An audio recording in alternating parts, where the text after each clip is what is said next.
ਹੁਣ ਤੁਸੀਂ Punjabi radio USA ਨੂੰ ਆਪਣੇ ਫੋਨ ਨੰਬਰਾਂ ਤੋਂ ਸੁਣ ਸਕਦੇ ਹੋ, ਜਿਸ ਦੇ ਵਿੱਚ USA ਦੇ ਲਈ 832 551 5029, 8325515029 ਜਾਂ 605 475 6868, 6054756868, UK ਦੇ ਲਈ 3300101100, 3300 ਜਰਮਨੀ ਦੇ ਲਈ 5118090404, 511 80 90 40 41, ਫਰਾਂਸ ਦੇ ਲਈ 3318014255, 33 180 142 595, ਆਸਟ੍ਰੇਲੀਆ ਦੇ ਲਈ 1300 768 450, 1300 768 450। ਹੁਣ ਤੁਸੀਂ ਆਪਣੇ ਦੇਸ਼ਾਂ ਦੇ ਵਿੱਚੋਂ ਇਹਨਾਂ ਨੰਬਰਾਂ ਦੇ ਉੱਤੇ ਕਾਲ ਕਰਕੇ ਪੰਜਾਬੀ ਰੇਡੀਓ USA ਨੂੰ ਲਾਈਵ ਸੁਣ ਸਕਦੇ ਹੋ।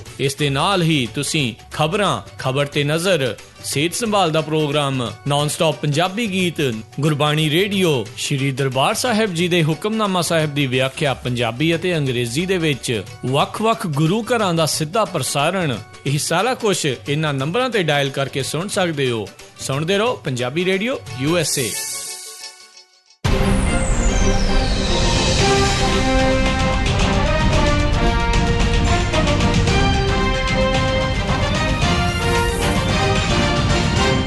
ਪੰਜਾਬੀ ਰੇਡੀਓ USA ਸੁਣ ਰਹੇ ਸਾਰੇ ਹੀ ਮਾਣਯੋਗ ਅਤੇ ਸਤਿਕਾਰਤ ਸਰੋਤਿਆਂ ਨੂੰ ਪੰਜਾਬੀ ਰੇਡੀਓ USA ਦੀ ਟੀਮ ਅਤੇ ਮੇਰੇ ਰਾਜਕਨਵੀਰ ਸਿੰਘ ਵੱਲੋਂ ਆਪ ਜੀ ਨੂੰ ਬਹੁਤ ਹੀ ਪਿਆਰ ਸਤਿਕਾਰ ਸਹਿਤ ਦੋਨੋਂ ਹੱਥ ਜੋੜ ਕੇ ਨਿੱਘੀ ਜਿਹੀ ਸਤਿ ਸ਼੍ਰੀ ਅਕਾਲ। ਸਭ ਨੂੰ ਜੀ ਆਇਆਂ ਨੂੰ ਆਖਦੇ ਹਾਂ। ਸਰੋਤੇ ਪ੍ਰੋਗਰਾਮ ਖਬਰ ਤੇ ਨਜ਼ਰ ਲੈ ਕੇ ਹਾਜ਼ਰ ਹਾਂ, ਜਿਸ ਦੇ ਵਿੱਚ ਅੱਜ ਦੇ ਦਿਨ ਅਸੀਂ ਤੁਹਾਡੀ ਜਿਹੜੀ ਗੱਲਬਾਤ ਕਰਵਾਉਂਦੇ ਹਾਂ ਬਲਤੇਜ ਪੰਨੂ ਜੀ ਦੇ ਨਾਲ।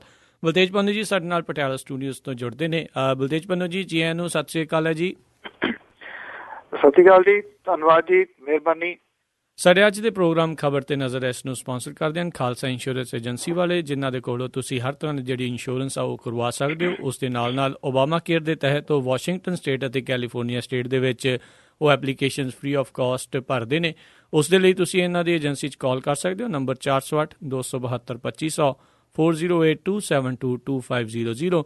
ਇਸ ਦੇ ਨਾਲ ਨਾਲ ਕਰਮਪਾਲ ਸਿੰਘ ਜੀ, ਜਸਜੀਤ ਕੌਰ ਜੀ, ਸਤਨਾਮ ਸਿੰਘ ਸ਼ੇਰਗਿੱਲ ਜੀ, ਮੰਜ਼ਲ ਭਰਾ ਦਲੀਪ ਸਿੰਘ ਅਤੇ ਅਵਤਾਰ ਸਿੰਘ, ਰਜਿੰਦਰ ਕੌਰ ਜੀ, ਬਲਵਿੰਦਰ ਸਿੰਘ ਭੇਲਾ ਜੀ, ਰਜਿੰਦਰ ਕੁਮਾਰ ਜੀ ਅਤੇ ਹਰਪਾਲ ਸਿੰਘ ਜੀ, ਅਸੀਂ ਇਹਨਾਂ ਸਾਰਿਆਂ ਦਾ ਬਹੁਤ ਬਹੁਤ ਧੰਨਵਾਦ ਕਰਦੇ ਹਾਂ। ਜੇ ਤੁਸੀਂ ਜਾਂ ਕੋਈ ਹੋਰ ਕਾਰੋਬਾਰ ਇਸ ਪ੍ਰੋਗਰਾਮ ਨੂੰ ਸਪਾਂਸਰ ਕਰਨਾ ਚਾਹੁੰਦੇ ਹੋ, ਸਹਿਯੋਗ ਕਰਨਾ ਚਾਹੁੰਦੇ ਹੋ, ਉਸ ਦੇ ਲਈ ਸੰਪਰਕ ਕਰ ਸਕਦੇ ਹੋ। ਨੰਬਰ 408 272 5200, 4082725200 ਦੇ ਉੱਤੇ। ਅਤੇ ਬਲਤੇਜ ਪੰਨੂ ਜੀ, ਗੱਲਬਾਤ ਦਾ ਜਿਹੜਾ ਸਿਲਸਿਲਾ ਸ਼ੁਰੂ ਕਰਦੇ ਹਾਂ ਕਲੀਨ ਚਿੱਟਾਂ ਨੂੰ ਲੈ ਕੇ, ਜਿਹੜੀਆਂ ਕਿ ਅਕਸਰ ਆਪਾਂ ਦੇਖਦੇ ਹਾਂ ਕੋਈ ਵੀ ਵੱਡਾ ਆਗੂ ਹੈਗਾ ਉਹ ਆਪਣੀ ਜੇਬ ਦੇ ਵਿੱਚ 5-7 ਜਿਹੜੀਆਂ ਹਮੇਸ਼ਾ ਹੀ ਰੱਖਦੇ ਆ ਵੀ ਪਤਾ ਨਹੀਂ ਕਦੋਂ ਕਿਹਨੂੰ ਦੇਣੀ ਪੈ ਜਾਵੇ। ਸੋ ਇਸੇ ਚੀਜ਼ ਦੇ ਤਹਿਤ ਬਾਦਲ, ਪ੍ਰਕਾਸ਼ ਬਾਦਲ ਅਤੇ ਸੁਖਬੀਰ ਬਾਦਲ, ਉਹਨਾਂ ਦੇ ਵੱਲੋਂ ਮਜੀਠੀਏ ਨੂੰ ਕਲੀਨ ਚਿੱਟ ਦਿੱਤੀ ਗਈ। ਐਕਸਪੈਕਟਡ ਹੀ ਸੀਗੀ ਜੀ। ਜਿਹੜੇ ਪ੍ਰਕਾਸ਼ ਸਿੰਘ ਬਾਦਲ ਹੋਰੀ ਨੇ ਜੀ, ਉਹਨਾਂ ਨੇ ਤਾਂ ਇਹ ਕਿਹਾ ਜੀ, ਇਹ ਹੋਇਆ ਕਿ ਕੱਲ ਨਾ ਜੀ ਦੇਰ ਤੋਂ ਬਾਅਦ ਸੁਖਬੀਰ ਸਿੰਘ ਬਾਦਲ, ਪ੍ਰਕਾਸ਼ ਸਿੰਘ ਬਾਦਲ ਤੇ ਵਿਕਰਮ ਸਿੰਘ ਮਜੀਠੀਆ ਮੀਡੀਆ ਵਾਲਿਆਂ ਦੇ ਕਾਬੂ ਆ ਗਏ ਜੀ। ਜਿਹੜਾ ਸੀਗਾ ਵਿਕਰਮ ਸਿੰਘ ਮਜੀਠੀਆ, ਉਹ ਤਾਂ ਅਲੋਪ ਹੀ ਹੋ ਗਏ ਜੀ 2-4 ਮਿੰਟ ਦੇ ਵਿੱਚ ਹੀ, ਪਤਾ ਹੀ ਨਹੀਂ ਕਿਹੜੇ ਬੂਹੇ ਥਾਣੀ ਜਿਹੜਾ ਨਿਕਲ ਗਏ ਚੰਡੀਗੜ੍ਹ ਤੋਂ। ਜਿਹੜੇ ਪ੍ਰਕਾਸ਼ ਸਿੰਘ ਬਾਦਲ ਹੋਰੀ ਸੀ, ਉਹਨਾਂ ਨੂੰ ਪੁੱਛਿਆ ਗਿਆ, ਉਹਨਾਂ ਨੇ ਜਿਹੜਾ ਜੀ ਮੁਕੰਮਲ ਰੂਪ ਦੇ ਵਿੱਚ ਬਚਾਅ ਕੀਤਾ ਵਿਕਰਮ ਸਿੰਘ ਮਜੀਠੀਆ ਦਾ। ਇਹ ਕਿਹਾ ਕਿ ਜਿਹੜੀਆਂ ਅਖਬਾਰੀ ਰਿਪੋਰਟਾਂ ਹੁੰਦੀਆਂ ਨੇ ਉਹਦੇ ਆਧਾਰ ਦੇ ਉੱਤੇ ਜਿਹੜਾ ਜੀ ਅਸਤੀਫਾ ਥੋੜ੍ਹੀ ਲਿਆ ਜਾ ਸਕਦਾ। ਇਹਦੇ ਵਾਸਤੇ ਇਨਫ ਜਿਹੜੇ ਪ੍ਰੂਫ ਨੇ ਉਹ ਹੈ ਨਹੀਂ ਗੇ, ਸਬੂਤ ਹੈ ਨਹੀਂ ਗੇ, ਇਸ ਕਰਕੇ ਅਸਤੀਫਾ ਜਿਹੜਾ ਨਹੀਂ ਲਿਆ ਜਾ ਸਕਦਾ ਜੀ। ਮੇਰਾ ਖਿਆਲ ਸ਼ਾਇਦ 18 ਟਾਇਰਾਂ ਵਾਲਾ ਜਿਹੜਾ ਟਰੱਕ ਆ ਜੀ, ਉਹ ਭਰ ਕੇ ਸਬੂਤਾਂ ਦਾ ਦੇਣਾ ਪਊਗਾ, ਫਿਰ ਜਿਹੜੀ ਸਰਕਾਰ ਨੂੰ ਲੱਗੂਗਾ ਕਿ ਸਬੂਤ ਨੇ। ਉੱਧਰ ਦੂਜੇ ਪਾਸੇ ਸੁਖਬੀਰ ਸਿੰਘ ਬਾਦਲ ਜਿਹੜੇ ਨੇ, ਉਹਨਾਂ ਨੇ ਵੀ ਇਹੀ ਗੱਲ ਜਿਹੜੀ ਕੀਤੀ ਕਿ ਇਹ ਤਾਂ ਐਵੇਂ ਉਭਾਰਿਆ ਜਾ ਰਿਹਾ, ਉਹਦਾ ਕੋਈ ਲੈਣਾ ਦੇਣਾ ਇਸ ਸੰਬੰਧ ਦੇ ਵਿੱਚ ਜਿਹੜਾ ਉਹ ਨਹੀਂ ਹੈਗਾ। ਕਿਉਂਕਿ ਦੂਜੇ ਪਾਸੇ ਜੇ ਦੇਖਿਆ ਜਾਵੇ ਤਾਂ ਦਿਨੋਂ ਦਿਨ ਸ਼ਿਕੰਜਾ ਜਿਹੜਾ ਜੀ ਉਹ ਕੱਸਦਾ ਤੁਰਿਆ ਜਾ ਰਿਹਾ ਔਰ ਦਬਾਓ ਜਿਹੜਾ ਜੀ ਉਹ ਬਣ ਰਿਹਾ। ਪਰ ਜਿਹੜੀ ਉਹ ਬੇਸ਼ਰਮੀ ਦੀ ਹੱਦ ਹੁੰਦੀ ਹੈ ਜੀ। ਜੇ ਕੋਈ ਪ੍ਰਧਾਨ ਮੰਤਰੀ ਨੇ ਬਿਆਨ ਦੇ ਦਿੱਤਾ, ਉਹਦਾ ਤਾਂ ਪਹਿਲਾਂ ਬਿਆਨ ਇਹ ਆ ਜਾਂਦਾ ਸੀ ਕਿ ਉਹ ਇਸ ਆਧਾਰ ਦੇ ਉੱਤੇ ਅਸਤੀਫਾ ਦੇ ਪ੍ਰਧਾਨ ਮੰਤਰੀ ਵੀ। ਜਦੋਂ ਆਪਣੇ ਤੇ ਗੱਲ ਆਉਂਦੀ ਹੈ ਤੇ ਉਹ ਤੁਹਾਨੂੰ ਪਤਾ ਹੀ ਹੈ, ਜਾਂਚ ਤਾਂ ਜਿਹੜੀ ਉਹ ਪ੍ਰਭਾਵਿਤ ਹੋ ਸਕਦੀ ਹੈ ਜਦੋਂ ਜਿਸ ਜਗ੍ਹਾ ਦੇ ਉੱਤੇ ਇਹ ਲੋਕ ਬੈਠੇ ਨੇ। ਪਰ ਕਿੰਨੀ ਕੁ ਦੇਰ ਤੱਕ ਇਹਨਾਂ ਦੀ ਸਕਿਨ ਜਿਹੜੀ ਇਹਨਾਂ ਦੀ ਉਹ ਸੇਵ ਕਰਕੇ ਰੱਖਣਗੇ, ਇਹ ਸਵਾਲ ਹੈ। ਆਈ ਥਿੰਕ ਬਹੁਤੀ ਦੇਰ ਨਹੀਂ ਸ਼ਾਇਦ। ਜੀ ਜੀ ਜੀ ਬਿਲਕੁਲ। ਤੇ ਅਗਲੀ ਜਿਹੜੀ ਆਪਾਂ ਹੁਣ ਗੱਲ ਕਰਦੇ ਹਾਂ ਸਾਰਕ ਸੰਮੇਲਨ ਨੂੰ ਲੈ ਕੇ, ਜਿਸ ਦੇ ਵਿੱਚ ਭਾਰਤ ਅਤੇ ਪਾਕਿਸਤਾਨ ਦੇ ਦਰਮਿਆਨ ਜਿਹੜੀਆਂ ਦੂਰੀਆਂ ਸਾਫ਼ ਨਜ਼ਰ ਆਈਆਂ। ਜੀ ਇੱਥੇ ਜਿਹੜੇ ਦੋਨੋਂ ਪ੍ਰਧਾਨ ਮੰਤਰੀ ਨੇ ਜੀ ਉਹਨਾਂ ਕੋਲ ਇੱਕ ਮੌਕਾ ਸੀਗਾ ਕਿ ਇਸ ਮੌਕੇ ਦਾ ਉਹ ਲਾਹਾ ਲੈਂਦੇ ਤੇ ਜਿਹੜੇ ਮੁਲਕ ਸੀਗੇ ਉਹ ਨੇੜੇ ਆ ਸਕਦੇ ਸੀਗੇ। ਇਹਦੀ ਵੀ ਚਲੋ ਫਾਰਮਲ ਗੱਲਬਾਤ ਨਾ ਵੀ ਹੁੰਦੀ ਤੇ ਜੇਕਰ ਹੈਂਡਸ਼ੇਕ ਵਗੈਰਾ ਹੀ ਹੋ ਜਾਂਦੇ ਤੇ ਇਹਦੇ ਨਾਲ ਥੋੜਾ ਕੁਝ ਜਿਹੜਾ ਸੀਗਾ ਅੱਗੇ ਤੁਰ ਸਕਦਾ ਸੀਗਾ। ਪਰ ਅੜੀ ਜਿਹੜੀ ਹੈ ਜੀ ਉਹ ਦੋਨਾਂ ਦੀ ਕਾਇਮ ਹੈ ਜੀ। ਜਿੱਥੇ ਨਰਿੰਦਰ ਮੋਦੀ ਹੋਰਾਂ ਨੇ 26/11 ਵਾਲਾ ਮਸਲਾ ਜਿਹੜਾ ਉਹ ਉਭਾਰਿਆ, ਕਿਉਂਕਿ ਕੱਲ 26/11 ਸੀ ਜਦੋਂ ਮੁੰਬਈ ਦੇ ਉੱਤੇ ਅਟੈਕ ਜਿਹੜਾ ਸੀਗਾ ਉਹ ਹੋਇਆ ਸੀਗਾ ਪਾਕਿਸਤਾਨ ਤੋਂ ਸਿੱਖ ਅੱਤਵਾਦੀਆਂ ਦਾ। ਸ਼ਾਇਦ ਇਸ ਗੱਲ ਤੋਂ ਨਵਾਜ਼ ਸ਼ਰੀਫ ਜਿਹੜੇ ਔਖੇ ਹੋ ਗਏ। ਉਹ ਜਦੋਂ ਨੇੜੇ ਤੋਂ ਲੰਘ ਕੇ ਗਏ ਨਰਿੰਦਰ ਮੋਦੀ ਦੇ, ਉਹਨਾਂ ਨੇ ਵੇਖਿਆ ਤੱਕ ਨਹੀਂ ਨਾ ਨਰਿੰਦਰ ਮੋਦੀ ਨੇ ਮੁੜ ਕੇ ਜਿਹੜਾ ਜੀ ਦੇਖਿਆ।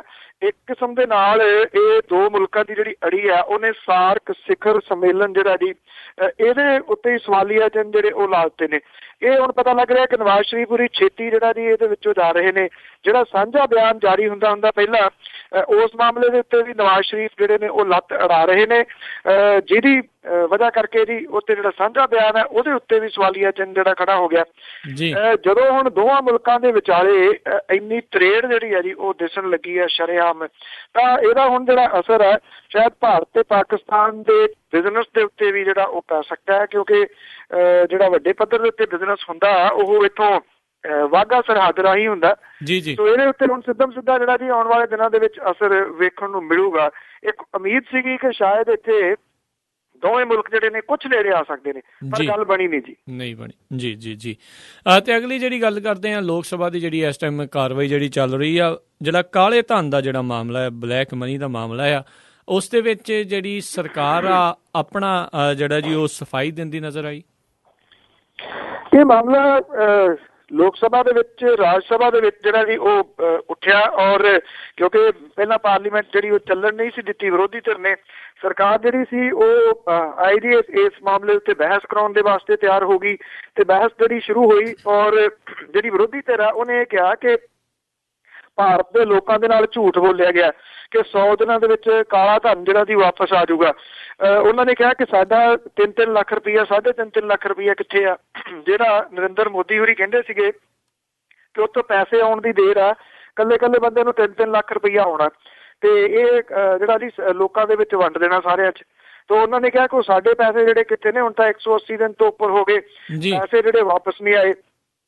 ਜਿਹੜੇ ਅਰੁਣ ਜੇਤਲੀ ਨੇ ਉਹਨਾਂ ਨੇ ਇਹ ਕਿਹਾ ਜੀ ਕਿ ਵਿਰੋਧੀ ਧਿਰ ਜਿਹੜੀ ਆ ਉਹ ਸਬਰ ਤੋਂ ਕੰਮ ਲਵੇ। ਉਹਨੇ ਕਿਹਾ ਕਿ ਜਿਹੜੇ ਤਕਰੀਬਨ 487 ਵਿਦੇਸ਼ੀ ਬੈਂਕਾਂ ਦੇ ਵਿੱਚ ਜਿਹੜੇ ਅਕਾਊਂਟ ਹੋਲਡਰ ਨੇ ਉਹਨਾਂ ਦੀ ਸ਼ਨਾਖਤ ਕੀਤੀ ਗਈ ਆ।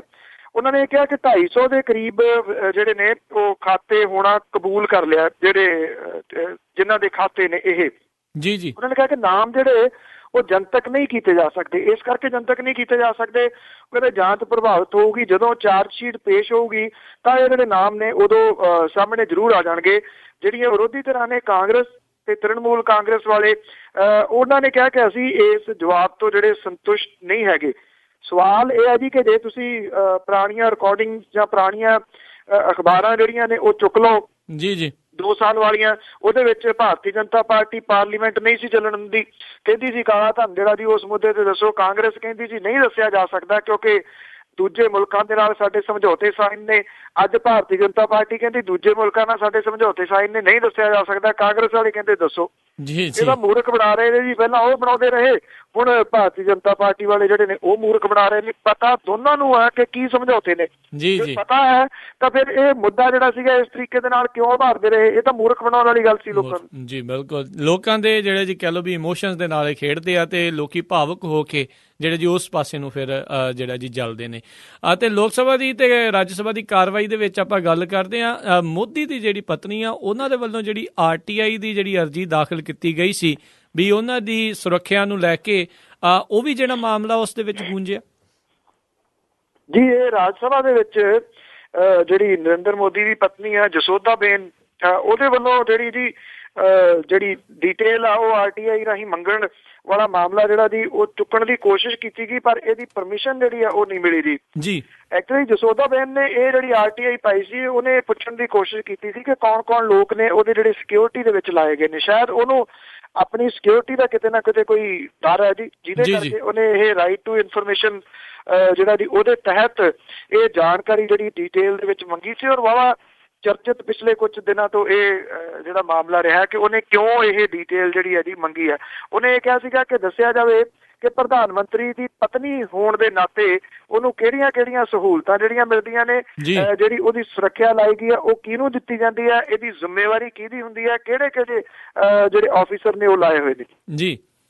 ਜੀ ਸੋ ਬਿਲਕੁਲ ਜੀ, ਕਾਫੀ ਸਾਲ ਤਾਂ ਮੈਨੂੰ ਲੱਗਦਾ ਨਰਿੰਦਰ ਮੋਦੀ ਇਹਨਾਂ ਨੂੰ ਆਪਣੀ ਪਤਨੀ ਦਾ ਜਿਹੜਾ ਇੱਕ ਹਿਸਾਬ ਦੇ ਨਾਲ ਦਰਜਾ ਵੀ ਨਹੀਂ ਉਹਨਾਂ ਨੇ ਦਿੱਤਾ। ਸੋ ਸਿਰਫ ਜਦੋਂ ਇਹਨਾਂ ਨੇ ਪ੍ਰਧਾਨ ਮੰਤਰੀ ਦੇ ਲਈ ਐਫੀਡੇਵਿਟ ਭਰਿਆ ਉਦੋਂ ਜਾ ਕੇ ਪਤਾ ਲੱਗਾ ਵੀ ਇਹ ਵਿਆਹੇ ਵੀ ਹੋਏ ਨੇ ਤੇ ਇਹਨਾਂ ਦਾ ਨਾਮ ਆ। ਸੋ ਕਾਫੀ ਇਹਨਾਂ ਨੂੰ ਕਹਿ ਲਓ ਵੀ ਗੁਪਤ ਤਰੀਕੇ ਦੇ ਨਾਲ ਲੁਕਾ ਕੇ ਹੀ ਇਹਨਾਂ ਨੇ ਰੱਖਿਆ।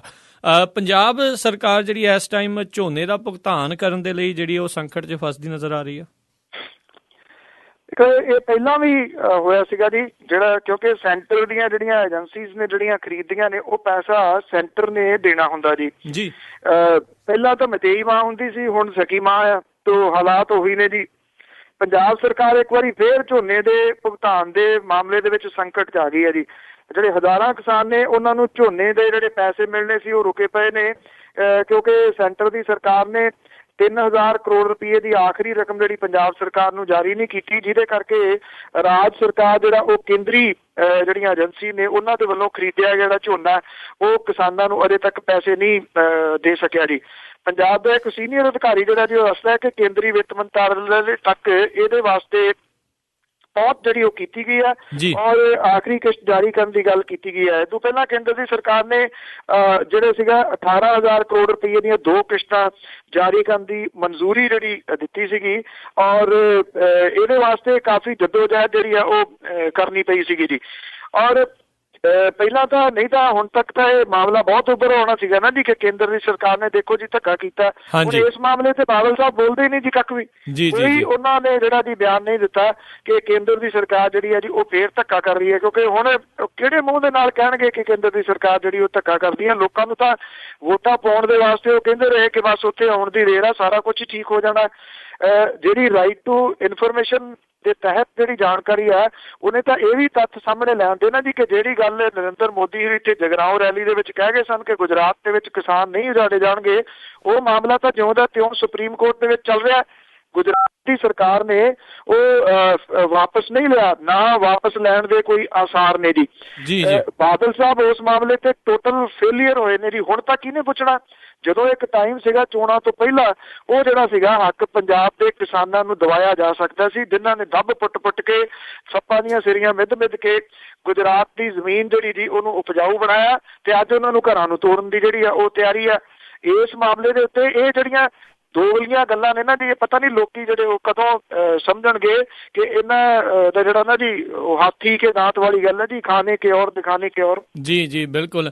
ਤੇ ਤੁਸੀਂ ਆਪਾਂ ਜੇ ਗੱਲ ਹੀ ਕਰ ਰਹੇ ਹਾਂ ਤੇ ਇਹਨਾਂ ਨੇ ਨਵੀਂ ਚੀਜ਼ ਇੱਕ ਨਵੀਂ ਪੰਜਾਬ ਮਕਾਨ ਉਸਾਰੀ ਅਥਾਰਟੀ ਜਿਹੜੀ ਉਹ ਕਾਇਮ ਕਰਤੀ ਆ ਵੀ ਹਰ ਇੱਕ ਨਾਗਰਿਕ ਨੂੰ ਪੰਜਾਬ ਦੇ ਨੂੰ ਜਿਹੜਾ ਉਹਨਾਂ ਨੇ ਮਕਾਨ ਮੁਹੱਈਆ ਕਰਾਉਣਾ ਹੈ।